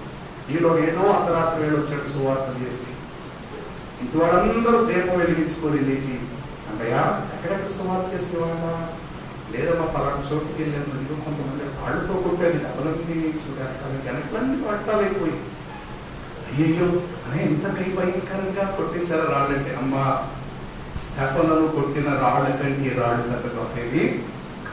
వెంటనే నూనె తీసుకొని వచ్చి అతని గాయాలకి కట్లు పెట్టి, చెల్లులు అనేవారు, అన్నయ్య నువ్వు వచ్చే వరకు అమ్మ అన్నం తిన్నాను అలాగే పట్టుబట్టింది, నువ్వు తింటేనే తింటానండి, కానీ 1 గంట ఇప్పుడు చేయలేదా భోజనం, నువ్వు వస్తేనే కానీ భోజనం చేయను అన్నది. అంటే అంత విరోధమైనటువంటి కుటుంబాన్ని ఎంత మాధుర్యంగా దేవుడు మార్చేసాడు. దేవుడు ఇక్కడ అదే అంటాడు, ప్రతి వాని గుండె బలహీనమైన అరికాలు మొదలు నడినెత్తి వరకు చెప్పండి పచ్చిపుండే, అవి తైలముతో మెత్తన చీయబడాలి. అయితే ఇప్పుడు ఒలీవ నూనె వల్లి ఏం చేస్తుందట? కుందులో మెత్తని చేస్తుంది. నేనంట ఎవరి జీవితానికి నువ్వు మెత్తనిదాన్ని ఇచ్చేది?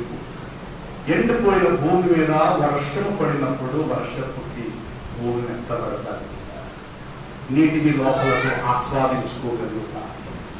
నాలో ఇక మొక్కలు మొలవు, నా బ్రతుకైపోయింది, ఎండిపోయిన అనుకుంటున్న భూమి మీద వర్షం పడేసరికట మరలా వర్షములో ఉన్న జీవ సమృద్ధి భూమిలోకి వెళ్ళినప్పుడు ఆ భూమి నిస్సారమైన భూమి సారవంతమైన నేలగా మారిపోతాడండి.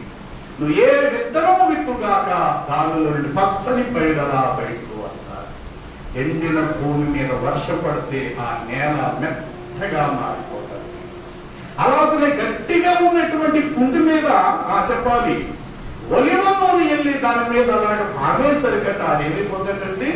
మెత్తగా మారి. సమాజంలో చాలా కఠినమైన హృదయాలు ఉంటుంటారు, మూర్ఖులు ఉంటారు, అవివేకులు ఉంటారు, తొందరపాటు గల వారు ఉంటారు, మాటలతో చంపేసేవారు ఉంటారు, కంటి చూపుతో చంపేసేవారు ఉంటారు. ఇంకా చెప్పాలంటే బరబ్బా లాంటి వాళ్ళు కూడా సమాజంలో ఉన్నారు. అలాంటి వారి మధ్య బ్రతుకుతున్న మనము నీలో ఉన్న సాత్వికము ద్వారా, దీర్ఘశాంతము ద్వారా, ప్రేమ ద్వారా నీవు వాటిని ఒప్పించవచ్చు. జడలు అల్లుకొనుట వెలుపటి అలంకారం వలన కాదు, సాధువైన మృదువైన అక్షయ అలంకారం చేత నీ భర్తలను వాక్యము లేకుండగానే సులభముగా మీరు దేవుని యొద్దకు రాబట్టవచ్చును. అనగా నీలో ఉన్న మెత్తను చేసే గుణము నీలో కావాలి. మొదట ఒలీవ కాయలు మెత్తన చేయబడి దంచబడ్డాలి. కాబట్టే ఇప్పుడు ఈ నూనె ఎంత గట్టి పుండులు గల వారినైనా మెత్తన చేసే స్వభావం ఈ నూనెకు వచ్చింది. నెంబర్ 1, ఆహారానికి అంటుకుంటాది నూనె. 2, దీపముగా ఉండి అనేకులకు దారి చూపించి ముందుకు నడిపిస్తాది. 3వది చెప్పాలి గాయము, అనగా గట్టిగా ఉండేటువంటి వారి హృదయాలను, వారి మనస్సులను మెత్తలు చేస్తారు. 4వది ఒక మనుషుడు ఎరుకోను విడిచి యెరూషలేమును విడిచి ఎరుకో పట్టణానికి వెళ్ళుచుండగా దొంగల చేతుల్లో చిక్కినప్పుడు ఒక యాజకుడు వెళ్ళుట తటాస్తించిన వాడు పక్కగా పోయాడు. ఒక లేవీయుడు వెళ్ళుట తటాస్తించిన వాడు అతను చూసి పక్కగా పోయాడు. ఇదిగో ఒక సమరయుడు ఆ త్రోవను వెళ్ళుచు వాణిని చూచి వాడి మీద జాలిపడి వాడికి దగ్గర కంట పోయి నూనెయు ద్రాక్షరసం కలిసి ప్రయాణం చేస్తున్నాయి. ఇక్కడ కూడా ఈ సందర్భంలో ద్రాక్షరసాన్ని ప్రభుతో పోల్చుకుందాం. ఇది నా రక్తము.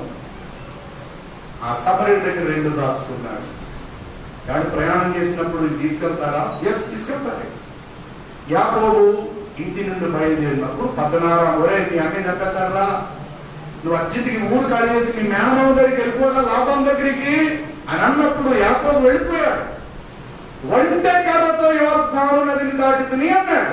కానీ అదే యాకోబు దగ్గర ఒంటె కర్రతో పాటు నూనె కూడా ఉంది. కాబట్టి ఆ రాత్రి ఆ మైదానంలో పడుకొని ఒక కలకని ఉదయం లేచిన తర్వాత ఇది ఎంతో భయంకరము, పరలోకపు గవిని ఇదే అని చెప్పి అక్కడ ఉన్న రాళ్లలో ఒక రాయిని తలగడగా చేసుకున్న దాన్ని నిటారుగా నిలవబెట్టి దాని మీద తైలము. ఎక్కడి నుంచి వచ్చిందండి నూనె? అబ్బాయినప్పుడు ఎవరు తెచ్చిచ్చాడు? ఏ కారణప్పుడు తిరిగి కొనుక్కున్నాడండి పెద్ద మనిషి అనుకుందాం. ఎవరిచ్చారు ఈ నూనెప్పుడు? వెళ్ళింది నువ్వు అరణ్యంలోకి, మైదానంలో ఎక్కడో మనుషులు లేని చోటు నువ్వు పడుకుందాం. నీ దగ్గర కర్ర ఉన్నది అనేది నిజమే, నువ్వే చెప్పేవు అన్నమాట. యువతాలను ఒంటి కర్రతో దాటింది నీ అని. మరి ఉదయం అయ్యేసరికి నీకు నూనె ఎక్కడి నుంచి వచ్చింది? ఆ నూనె ఆ రాయి మీద పోయడానికి కారణమే ఉంది అంటే వాడి తల్లే అది కూడా ఇచ్చింది. బాబు, కర్రతో ప్రయాణం చేస్తున్నాను, నీవు ఈ నూనెను కూడా పట్టుకు వెళ్ళరా. భవిష్యత్తులో యేసునాథుడు ఈ లోకానికి వచ్చి చెప్తాడు, రోగులుగా ఉన్న వారికి నూనె రాసి ప్రార్థన చేయండి. ఒక రోజు ఆ మహానుభావుడు వచ్చి భూలోకంలో చెప్తాడు, బాబు నూనె కూడా అంత ప్రయోజనరా. కాబట్టి నువ్వు వెళ్ళేటప్పుడు కుమారా కర్రను పట్టుకుని నాన్న, అలా వెళ్ళేటప్పుడు ఇదిగో తైలపు పొంగిస్తున్నాను రా, ఈ నూనెను కూడా నీ చేతితో పట్టుకోలేదు. ఎందుకమ్మా ఈ నూనె? ఏమో దారి మీద లేచినట్టు ఆయమైనా ఎందుకన్నా మంచి తల్లిగా నేను ఇస్తున్నాను కదా, పట్టుకెళ్ళి బాబు అని అన్నదేమో బహుశా. ఉదయం అయ్యేసరికి తన దగ్గర మొలలో దాచిన నూనె తీసుకొచ్చి ఆ రాయి మీద పోసి బేతేలు అని దానికి పేరు పెట్టాడు. అంటే ఆనాడు ప్రయాణం చేసినప్పుడు ఈ రోజు మనం డబ్బులు చేతితో పెట్టుకెళ్తాం. ఎవరో డబ్బులు కూడా లేకపోతే ఈ రోజు మన దగ్గర కార్డ్స్ ఉంటే కదండి, అది పెట్రోల్ బంక్ అయినా ఒక షాపింగ్ మాల్ అయినా సరే వెంటనే ఆ పెట్టి ఆ కార్డ్స్ ద్వారా మనం డబ్బులు చేసేయచ్చు. వేరే డబ్బులు వేస్తే వాటర్ బాటిల్ పట్టుకెళ్తాం. ఎక్కువ శాతం మనం ఏం పట్టుకెళ్తాం? మంచిది. ఆనాటి ఇశ్రాయేలీయులు మరి సమరయుడు ఏం పట్టుకెళ్ళట? ద్రాక్షారసమును చెప్పాలి, వాటితో పాటు స్పేర్ ఫుడ్ ఏముంది? నూనె పట్టుకొని వెళ్ళాము. యాకోబు కర్రను పట్టుకెళ్ళాడు, చెప్పాలి, కర్రతో పాటు నూనె పేరైతే రాయబడలేదు కానీ నూనె తీసుకుని వెళ్ళి ఉంటాడు. లేకపోతే ఆ మైదానంలో నూనె ఎక్కడ వచ్చి ఉంటుంది అయితే. అంటే నూనె ఎంత ప్రత్యేకత కలదో చూడండి. అలాంటి నూనెగా దేవుడు నిన్ను నన్ను చూడాలని దేవుడు ఆశపడుతూ ఉన్నాడు. కాబట్టి ఇక్కడ ఈ యొక్క పడిపోయి గాయాలైన వారికి నూనెయో ద్రాక్ష. ముందు ఏం పోసేటండి? ముందు పేరు ఏమవుతుంది చెప్పాలి. ముందు నూనె అన్నాడు, ద్రాక్ష. మన 34 వచ్చిన లూకాసు వార్త 10 అధ్యాయం 34 లూకాసు వార్త. అతనిని చూచి జారిపడి దగ్గరకు పోయి నెంబర్ 1 ముందు ఏ పేరు వచ్చింది? తర్వాత పేరేంటి?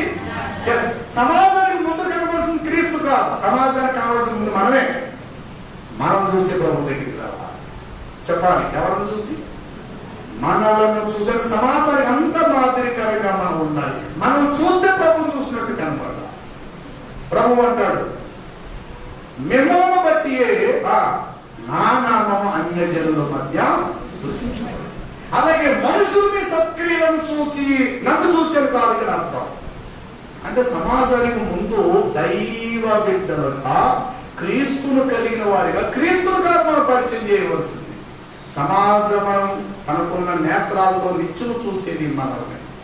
మనకున్న 2 కళ్ళతోటి ఈ లోకాన్ని మనం చూస్తున్నప్పుడు సమాజానికి వందలాది కనులతో మనం చూడడానికి ఈ లోకం. ఆదివారం బైబిల్ ఎట్టుకుని వెళ్ళిపోయి సోమవారం నాడు కొబ్బరికాయ పెట్టుకుని పొట్టట్టుకొని మార్కెట్ ఏదో ఆ గుడికి తిరిగి తప్ప సమాజం చూడదు. ఆదివారం బయట వెళ్ళి బైబిల్ ఎట్టుకెళ్తారు వీళ్ళు. ఈ సోమవారం వచ్చేసరికి మళ్ళా ఇలా వేస్తారు. అలా అంతేలేంటి. అండ్ ఇలాంటి జీవితాలు దేవుడు దృష్టికి అంగీకారం కాదు. కాబట్టి సమాజం నిన్ను బట్టి ప్రభువును నమ్మాలి. దేవునికి స్తోత్రం. ప్రభువా నన్ను బట్టి ప్రజల దగ్గరికి రావాలి. నన్ను బట్టి సమరయ స్త్రీ ప్రభు చెప్పారు, ఆమెలోకి దేవుని వాక్యం వెళ్ళింది. ఇప్పుడు ఆమె సమరయ గ్రామంలోకి వెళ్ళి నాటలేదు.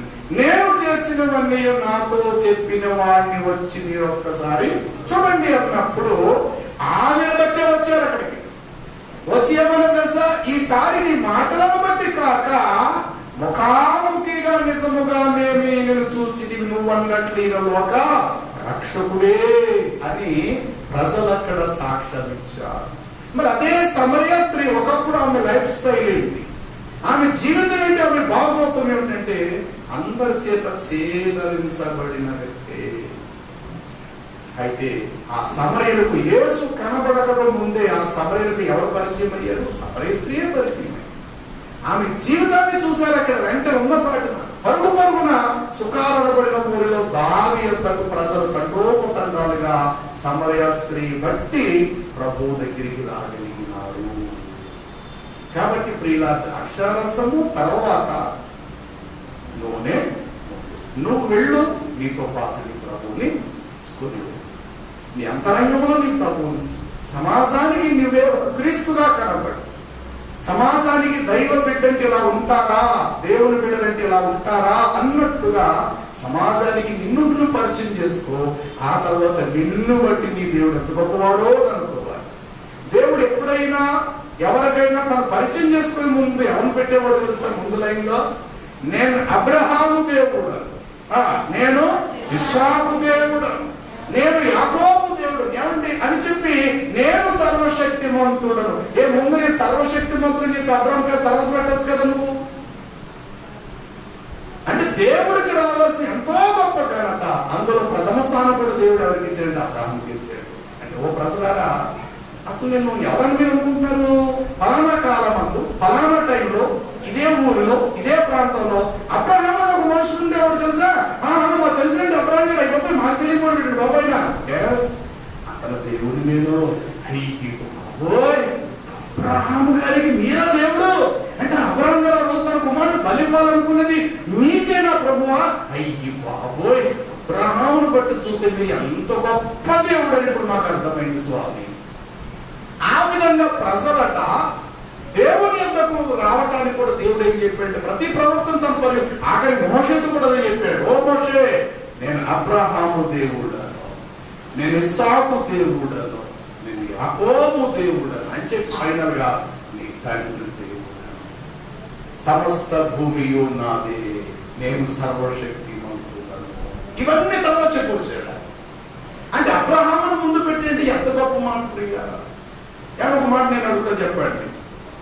ఒక ప్రధానమంత్రి ఇదే ఊరిది ద్వారపుడి, ప్రధానమంత్రి ఢిల్లీలో మాట్లాడుతూ ద్వారపుడిలో పలానా లక్ష్మీ ఆవిడ ఉంటుంది, ఆవిడ కాఫీ చాలా బాగుంటుంది ఎలా ఉంటుంది చెప్పండి.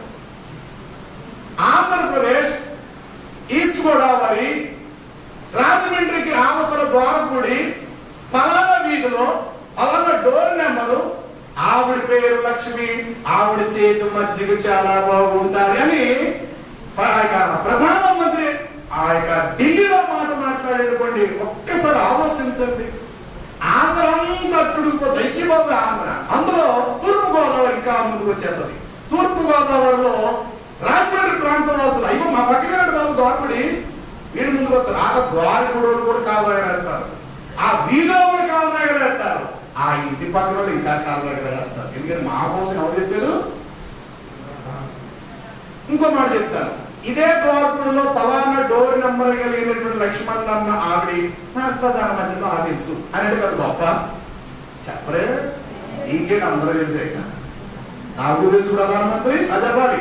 అతను హైట్ చెప్పమంటారా, అతను వెయిట్ చెప్పమంటారా, అతను ఏం చదువుకున్నాడు చెప్పి నేను చెప్తాను, నువ్వు చెప్పేస్తావు.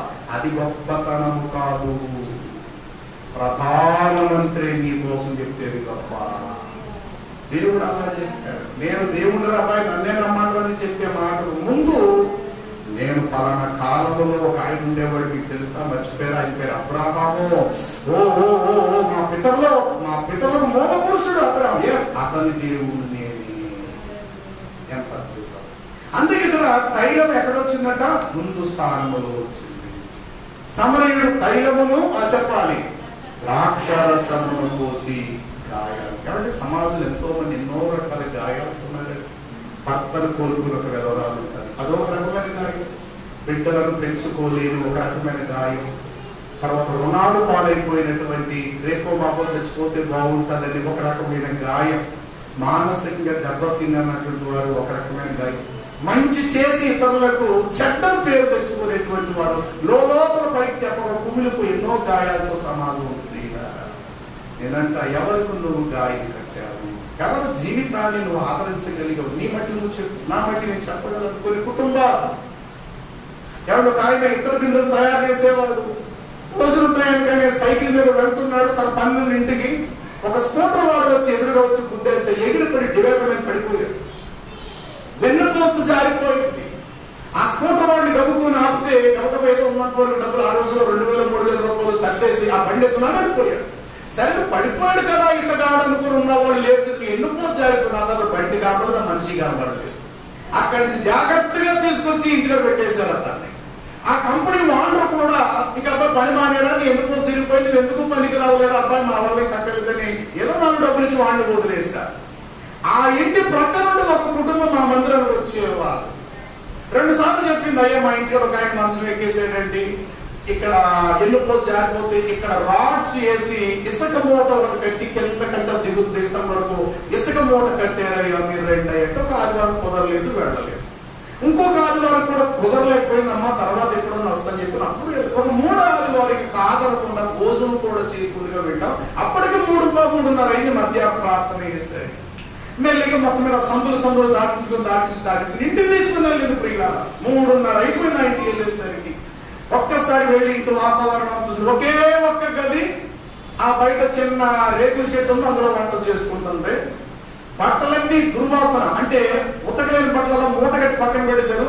ఆ మంచం నవ్వారు అయిపోయేలాగా కిందకి దిగిపోయినట్టుంది. ఆ తలగళ్ళన్నీ నూనెతో అంటుకుపోయి మాసిపోయి ఉన్నాయి. చాలా దేన స్థితిలో ఉన్నది. పచ్చి పుల్లల్ని పొయ్యిలో పెట్టాలని అలా గొట్టంతో ఊపుతుంటే పొగ వస్తుంది తప్ప మంట రావటం లేదు. ఇంత దాకా ఆ ఇంట్లో 6 ఉన్నారు. మొట్టమొదట రోగిని చూసే ముందు ఇంటి మీరు పరిశోధన చేశారు. ఇంటి పరిస్థితిలా ఉన్నది. అమ్మా ఏం చేస్తున్నావు తల్లి అంటే, బాబా పిల్లలకు భోజనం అవుతుంది. సరిపోతుందా భోజనం అని నేను అడిగాను. నవ్వు మొహం పెట్టుకుని సరిపోదు బాబు. అతని తల దగ్గర ఈశ్వరుడు ఫోటోలు ఇవన్నీ పెట్టుకుని వాడు వచ్చేసి పద్మశాలిని. ఈ రోజు ఇంకా రాజమండ్రిలోనే పుణ్యక్షేత్ర కేశవారానికి వెళ్ళే దారిలోనే ఇత్తడి బిందులు తయారు చేసి ఇంకా అక్కడే ఉండడానికి నేను ఆశీర్వాదం పేరు పెట్టాను పక్కనే. సరే చూసే పరిస్థితి అంతా కూడా చూసా. అమ్మ అది ఎంత బియ్యం ఉడుకుతుందంటే కొద్దిగా ఉడుతుంది. ఇందాక తీసారు బాబు, మళ్ళా 2సారి ఉడుతున్నాను. వాడు ఏదో అన్నాడు. బాబు నీ పేరేం పేరు అంటే తన పేరు చెప్పాడు. సరే చూసి ఏంటమ్మాడి పరిస్థితి ఎలా చెప్పారు బాబు, 6 మాసాలు అవుతుందట అప్పటి వరకు నడవకూడదు. 3 మాసాలు పడుతుందట బాబు నడవటానికి, అప్పటి వరకు నడవలేదు అన్నాడు. చూసాము కళ్ళంట నీళ్ళు వచ్చే దేన స్థితి. చిన్న కుటుంబం, చిన్న పిల్లలు, వెన్నుపోసి జీవితం కింద మనిషి కాలేదు. నా మనసు అనిపిస్తుంది, నీ బ్యాంకులో ఆదివారం 3 చర్చుల్లో కానుక పట్టిన డబ్బులు బయటికి తీ. నా మనసు ప్రేరేపించింది. వెంటనే ఇంకా నేను రోగదాసు బ్యాగ్ ఉంది, ఇలా బయట పెట్టుకుని బ్యాగ్ ఒక్క డబ్బులు ఉంటాయి, ఒక పక్కన బయట 3 చర్చులు ప్రారంభం అయిపోయి 3 చర్చుల్లో డబ్బులు అన్నమాట. నేను ఆమె దగ్గర రామని చెప్పాను. అమ్మ పేపర్ ఏమైనా ఉన్నదా కలిసించేమైనా? ఎందుకు బాబు నన్ను తీసుకెళ్ళిన వాడు సంఘర్షణ 3 ఆడవాళ్ళు అక్కడే ఉన్నారు. ప్రార్థన చేశాను. నా బ్యాగ్ లో ఉన్న కానుకలు చిల్లర డబ్బులు ఏవైతే మొత్తం ఎన్నోనే నేను లెక్క పెట్టుకుని తెచ్చాను. అవన్నీ కూడా సంచిలో వేసేసాను. అవి తల దగ్గర పెట్టాను. ఒకే మాట చెప్పాను, దేవుడు నిన్ను దీవిస్తున్నాడు. దేవుడు ఇచ్చే కానుకలు నీ తల దగ్గర ఏమున్నాయో అవి ఇక మీద ఇక్కడ ఉండడానికి వీలు లేదు. ఇది దేవుడు నీకు ఇస్తున్న నా కష్టార్జిత, దేవుడు నీకు ఇస్తున్న ఆశీర్వాదం. 3 నెలలు చెప్పారు డాక్టర్ గారు. ఒక్క నెలలో మేడం 2 అంతస్తుల బిల్డింగ్ ఎక్కుతావు నువ్వు. ఒక్క నెలలోనే 2 అంతస్తుల బిల్డింగ్ ఎక్కి మందిరం నువ్వు సాక్ష్యం చెప్తున్నావు. ప్రార్థన చేస్తామా ముందు పోయి సంగతి మీరు అందరం మోకరించిన పిల్లలతో చూద్దా. మీ పాపములు ఒప్పుకోనండి, యేసు ప్రభు నిజ దేవుడిని కన్నీరు వచ్చినందుకు చాలు అని కానీ అంత చూద్దరు. అంతేనండి. భార్య పొయ్యి దగ్గర నాడు వచ్చేసింది. అతని యొక్క తల్లి, తండ్రి, భార్య, 2 పిల్లలు, తాను మొత్తం 6 ప్రియులు. ఆయన అయితే మంచం మీద ఉన్నాడు. ఆ ముసలాయన బయట గడప దగ్గర ఉన్నాడు. మా సంఘస్థులు అయితే బయటకు వెళ్ళిపోయినా మీరు వాళ్ళ లోపలికి వస్తారని చెప్పాలి. 3 ఆడవాళ్ళు బయటకు వెళ్ళారు. ఈ 3 వచ్చారు. కన్నీటితో 1/2 గంట ప్రార్థన చేశారు ప్రియులు. ఆవిడన్నా అయ్యే బాబు మీ డబ్బులు మాకు ఇస్తున్నారేంటి బాబు? లేదమ్మా, దేవుడు ఇదే మిమ్మల్ని దీవించడానికి తొలి మెట్టు. ఇక మీద దేవుడు మిమ్మల్ని ఆశీర్వదించబోతున్నాడు. అద్భుతుడు తెలుసా ప్రియులారా, ఆ మాట చెప్పి నాకు చేతకి పడి ఉండేది. చేతకి పడి స్టార్ట్ చేసుకొని అప్పట్లో వాడు 10 మాస దుకాణాలు అని చెప్పేసి తాడి తోట అక్కడ వాడు ఆ మాట చెప్పేసి నేను 2 వీధులు దాటి ఎవరికి వచ్చాను. ఆయన కారుకు కట్టిన దాదాపు 10-12 కేజీలు ఇసుక మూట అన్నమాట. మక్క కట్టారన్నమాట. రాడ్స్ చేసి ఆ రాడ్స్ కిందకి 50 కట్టారన్నమాట. మక్క దిగట 2 వీధులు దాటుకు వచ్చిన తర్వాత దానికి అది తాడు తెగిపోవడం ప్రారంభమైంది. దేవుడికి స్తోత్రాలు. ప్రియులారా, అంతవరకు లేని బలహీనతో ఉన్న ఆయనకు ఒక నూతన జీవం అతనికి వచ్చింది. అన్నట్టుగానే నెల తిరగకుండా కానీ కర్ర సపోర్ట్ చేసుకుని మొత్తం నేను మందిరంలో వచ్చేసేటాడు. ఈ రోజు దేవుడు అతని కుటుంబాన్ని ఆశీర్వదించాడు. బిడ్డలందరినీ ఒక దారిలో తీసుకొచ్చాడు. తన భార్యకు, బిడ్డలకు నేనే బాప్తిస్మిచ్చా. అతనికి ఆశీర్వాదం అని తన భార్యకు ప్రిస్కిల్లా అని పేరు పెట్టాను. బిడ్డలందరూ శ్రీకాకుళం అన్నమాట, విజయనగరం జిల్లా పద్మనాభ మండలం. ఈ రోజు కూడా ఫ్యామిలీ అక్కడ ఉన్నారు. ఆయన మాత్రం ఇక్కడ జాబ్ ఇక్కడ చేసుకుంటూ డబ్బులై పంపిస్తూ ఉంటున్నారు. అంటే ఎందుకు ఈ మాట చెప్తున్నారంటే, సమాజం మనల్ని చూసినప్పుడు మనలో ఉన్న మన ప్రభుని మహిమపరచాలి. నీ ప్రభుని చూపించాలి, కరెక్టే. కానీ నీ ప్రభు కంటే ముందు నువ్వే ఒక ప్రభువుగా సమాజానికి కనబడు. ఇది తైలం చేసే పని. ఇంకొక మాట చెప్పమంటారా?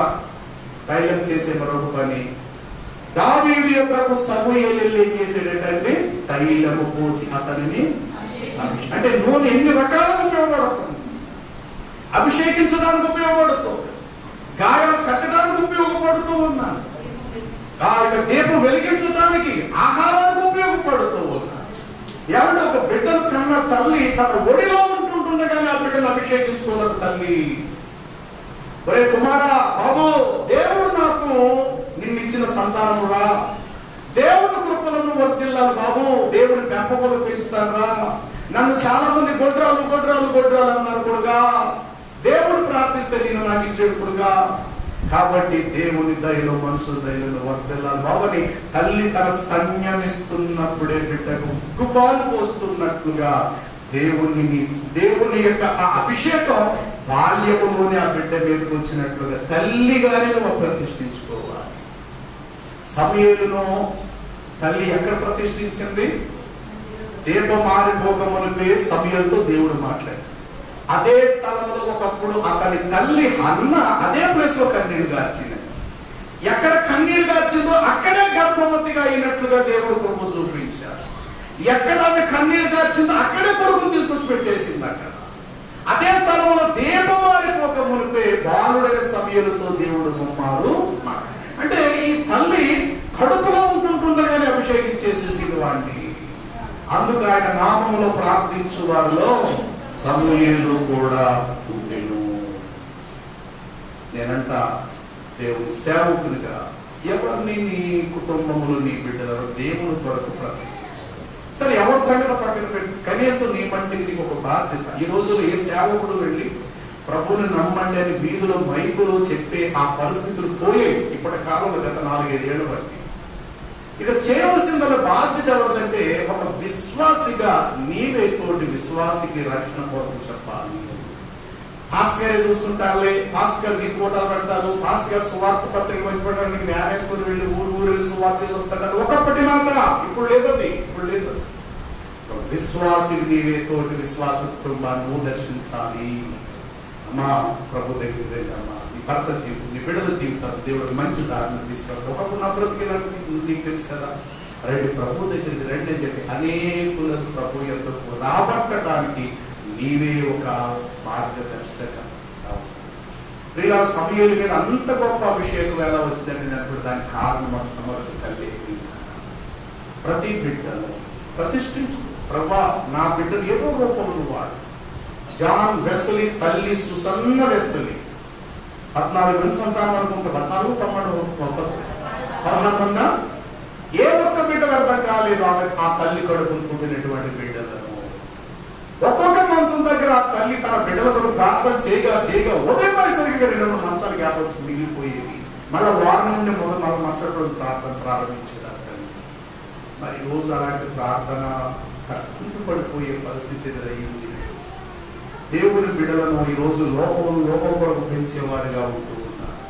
ఒక సేవకుడు ఒక ఇంటికి వెళ్ళి ప్రార్థన చేసిన తర్వాత ఊళ్ళోకి అడిగలేడట, అమ్మ మొత్తం ఇంట్లో 4 పిల్లలు, బాబుని ఏం చేయాలనుకుంటున్నా? బాబునండి వాళ్ళ తాతగారు జడ్జి గారు కదండి, బాబుని లాయర్ చదివిద్దామనుకుంటున్నాను. అలాగా. మరి రెండో బాబుని ఏం చేస్తారు? మా నాన్నగారు డాక్టర్ గారు కదండి, మా బాబుకి మా రెండో వాడి మా నాన్నగారికి ఎంతో ప్రాణం, కానీ మా రెండో వాడిని డాక్టర్ చదివిద్దాం అనుకుంటున్నాను. ఓహో, సరే. మరి నీ మూడో బాబుని ఏం చేస్తాడు? మా వారి ఇంజనీర్ కదండి, మా వారి ఇంజనీర్ కదా, మా ఆయన గారు బాబు ఇంజనీర్ చదివిద్దాం అనుకుంటున్నాను. ఓహో. 4వ వాడు ఉన్నాడు, కాల్ చేయబడిపోయి అది పుట్టుకతోనే మాట్లాడలేడు, ఏమి చూడలేదు, టెంగుడు ఉంటాడు. ఏం చేద్దాం అనుకుంటున్నారు అన్నట్టు దేవుడు సేవకి ఇచ్చేద్దాం అన్నది. అమ్మ నీకు ఇచ్చేద్దాం టెంగుడు ఆయన అన్నాడట, ఈ సేవ చేయడం కాదు, ఈ నేను సేవ చేయాలి అన్నమ్మా అన్నట. ఆడే సేవ చెప్తాడు అంటే బాగున్నాయన్నీ లోకానికి అప్పు చెప్పుకొని చెప్పాలి. పనికి రాని నిష్ప్రయోజనమైనవన్నీ అని కొంతమంది చాలా. మీరు ఏమన్నా నేను బాధపడదని ఒక మాత్రం చెప్పాలి.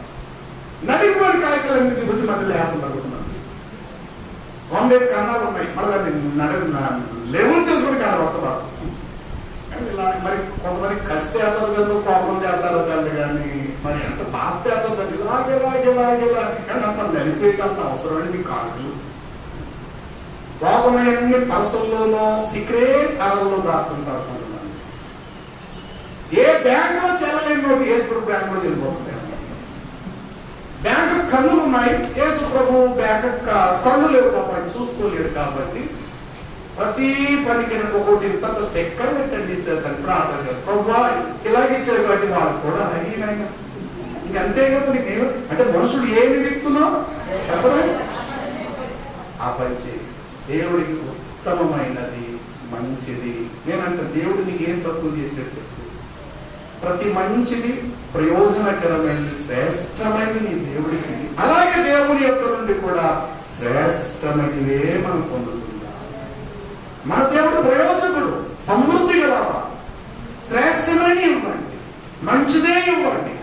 ఏమండి ఎవరైనా కనీసం అడుక్కున్నప్పుడు వస్తే కొడుకుపోయి మనం పెడతామని మాట్లాడుతున్నా, కనీసం ఎవరైనా అతిథి వచ్చినా మంచిదే పెట్టాలి మనం అనుకున్నప్పుడు, నీ కష్టాల్లో నీ కన్నీళ్లలో నువ్వు పుట్టిరాలుగా ఉన్నప్పుడు నీ గర్భఫలం ఇచ్చి భర్త జీవితం బాగోపోతే మార్చి బిడ్డను ఒక దారిలో తెచ్చి నీ కుటుంబానికి వెలిగించిన ఆ దేవుడికి మనం ఎంత ఇస్తే రుణం తెచ్చుకుంటాం.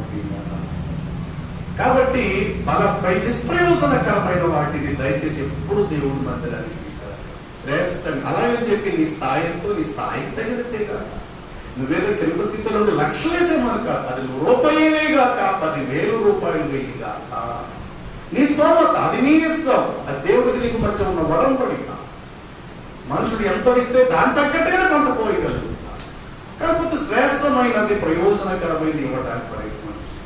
కాబట్టి తల్లి అయినటువంటి హన్న కడుపులో ఉండగా ఆ పిల్లవాడిని అభిషేకించుకోగలిగినది. కాబట్టి తైలం ఇతరులను దేవుని పరిచయాల కొరకు నిలబెట్టడానికి ఈ నూనె అభిషేకించడానికి ఉపయోగపడుతూ ఉన్నది. చివరికి మాట చదివి ముగించాలి. చివరికి ఒలివ చెట్టు ఎక్కడో జలప్రలయమైనప్పుడు నోవహు కాలంలో పెంచిన ఒలివ చెట్లు, చివరి ఒలివ చెట్లు మనం ఎక్కడ చూడగలుగుతామనంటే జకర్యా గ్రంథము 1వ అధ్యాయం చదవండి, ప్రార్థన చేసుకుందాం. జకర్యా గ్రంథము 4వ అధ్యాయము 3వ వచనము 11వ వచనం కూడా చదువుదాము.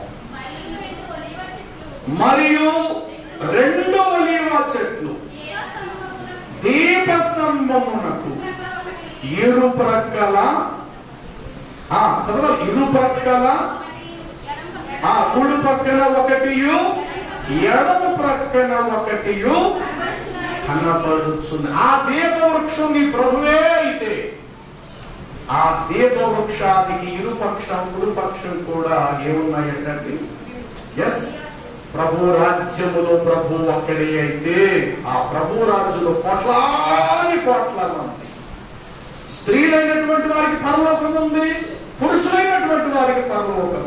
శరీరాన్ని బట్టి చూస్తే లింగ భేదం అనేది ఈమె స్త్రీ ఈమె పురుషుడే భేదాలు మనకి ఇక్కడ ఉన్నాయి.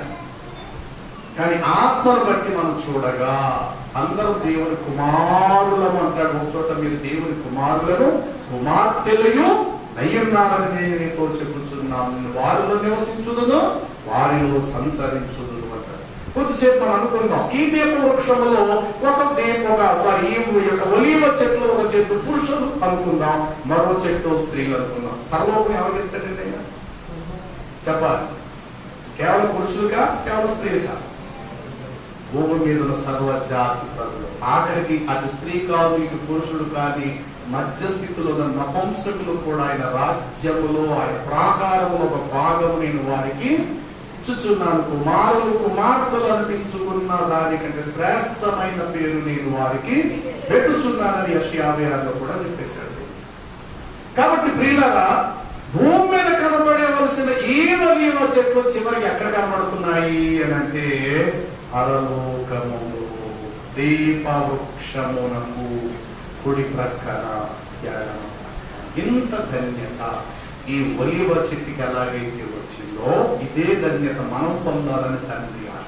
సరే, ఎంతగా ఎదిగిన ఒలీవ చెట్టు రోమాపత్రికలు అంటాడు కదా, ఒలీవ చెట్టు అయిన నీవు మిగతా చెట్ల మీద నీవేం చేయకు, అతిశయించకు, కొమ్మలు విరవబడతాయి అంటాడు. ఆ మాట చెప్పుకున్న చూడండి, రోమాపత్రిక 11వ అధ్యాయము 17 వచనం. రోమాపత్రిక 11. అయితే కొమ్మలలో నుండి ఒకటి తీయబడి అడవిలో ఒలీవ చెట్టు అయిన నీవు వాటి మధ్యన అంటు కట్టబడి ఒలీవ చెట్టు యొక్క సారవంతమైన వేరులో వాటితో కలిసి పాలు పొందిన ఎడల ఆ కొమ్మల పైన నీవు అతిశయించకుని. నీవు అతిశయించుదువా, వేరు నిన్ను భరించుచున్నది కానీ నువ్వు వేరును భరించటలేదు. కాబట్టి ఇన్ని ప్రయోజనాలు ఒలీవ చెట్టుకున్నాయి. చివరికి దీనికి ఏం లేదు తెలుసా? అతిశయం లేదట ప్రియులారా. నేను నా వలన, నేను లేకపోతే ఏమీ లేదు, అంతా నా వలనే అన్న అతిశయం అంట ఈ ఒలీవ చెట్టు. దేవుడు అంటాడు, మిగతా చెట్ల మీద ఎప్పుడు కూడా మీ చేతు నిన్ను ఎక్కడో ఉండవలసిన, అడవిలో ఉండవలసిన నిన్ను నా తోటలో నాటుకు, నా పొలంలో నిన్ను నాటా. ఎక్కడో అసలు నేను గుర్తించబడలేని చోటు ఉన్నప్పుడు, అసలు ఎవరికి ఉపయోగం లేని చోటు ఉన్నప్పుడు అక్కడికి నేను వచ్చి, అక్కడ నుండి అడవిలో నుండి మనుషులు సంచరించలేని చోట్ల నుండి నేను నిన్ను తీసుకొచ్చి 10 మంది నడిచే చోట ఆ తోటలో నిన్ను నాటి, ఇప్పుడు నువ్వు పెరిగి పెద్దదాని వైద్యుని అయితే నీ ప్రక్కన నాటబడిన వాటి మీద నువ్వేం చేయొద్దు, ఆశ్రయించాలి. దయచేసి సంఘంలో ఎంతో మంది ఉన్నారు, వాళ్ళ మధ్య మనమున్నాం, మన మధ్య వాళ్ళు ఉన్నారు. ఎన్నో కులాలు, ఎన్నో తెగలు, ఎన్నో మతాలు, ఎన్నో రకాల పేదవాళ్ళు ఉంటారు, మధ్య తరహా పెద్దవారు, గొప్పవారు, ఉద్యోగస్తులు, ఎన్నో రకరకాల వస్తుంటారు. సన్యాసి ఎంత తగ్గించుకుంటామో అంతా దేవుని యొక్క మనం హెచ్చించాలి. దేవుడు దేవుడు హెచ్చించే కొద్ది మనం తగ్గించుకునే ప్రయత్నం. దేవుడు ఎలాగ హెచ్చిస్తున్నాడు కదా అని మనం హెచ్చించుకోవడం మొదలు పెడితే మరో సంవత్సరం మనం ఉండడానికి అవకాశం ఉండదు. జీవితం అంతగా తగ్గించబడే పరిస్థితి వచ్చేస్తారు. కాబట్టి ఒక్కసారి మనం ప్రశ్నించుకుందాం. ఒలీవ చెట్టని యెహోవా నీకు పేరు పెట్టింది. ఎందుకు ఆ పేరు పెట్టింది? దానిలో ఉన్న లక్షణాలు నెంబర్ దానికి చావు లేదు. అందుకంటాడు, నీ పిల్లలు భోజన బల్ల చుట్టూ. ఎస్, ఎందుకంటే ఆ భోజనపు బల్ల క్రీస్తు యొక్క భోజనపు బల్ల.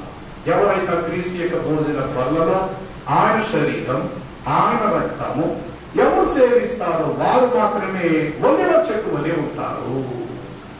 ఆ ఒలీవ చెట్టు ఆయన బల్ల యొక్క పెరిగి దంచబడి నూనెగా మారి ఆహారానికి అందుకోవాలి. తర్వాత నూనెగా మారి దీపంగా మారాలి. తర్వాత గట్టిగా ఉన్న పుండ్లను మెత్తలు చేయాలి. గాయాలతో ఉన్న వాటికి కట్టాలి. దేవుని పని కొరకు ప్రోత్సహించడానికి ఇతరులను అభిషేకించగలగాలి. ఇన్ని పనులు చేస్తున్నప్పుడు కూడా దానిలో ఏముండకూడదట? గర్వం ఉండదు. ఎంత తగ్గించుకుంటున్నాను. ఓకే, తల ఉంచుదాం. ప్రభు దగ్గర చిన్న మాట ప్రార్థన చేసుకుందాం. నిజమే ప్రభువా, ఇది మధ్యాహ్నకాల సమయం అంటూ ఆ మంచి ఒలీవ చెట్టు యొక్క అనుభవానికి రాబోయే నా పిల్లలు నీ మందిరంలో నీ బల్ల యొక్క పచ్చని ఒలీవ మొక్కలుగా పెరగాలి ప్రభువా. నీ కుమార్తెలు నగరములకు చక్కబడిన మూల స్తంభములు, నీ కుమారులు యవ్వన కాలంలో ఎదిగిన లేత మొక్కలు అనగా ఒలీవ మొక్కల వలె నా బిడ్డలు నేనైతే దేవుని మందిరంలో పచ్చని ఒలీవల చెట్టు వలె నేనున్నాను. ఎంత మంచి అనుభవం.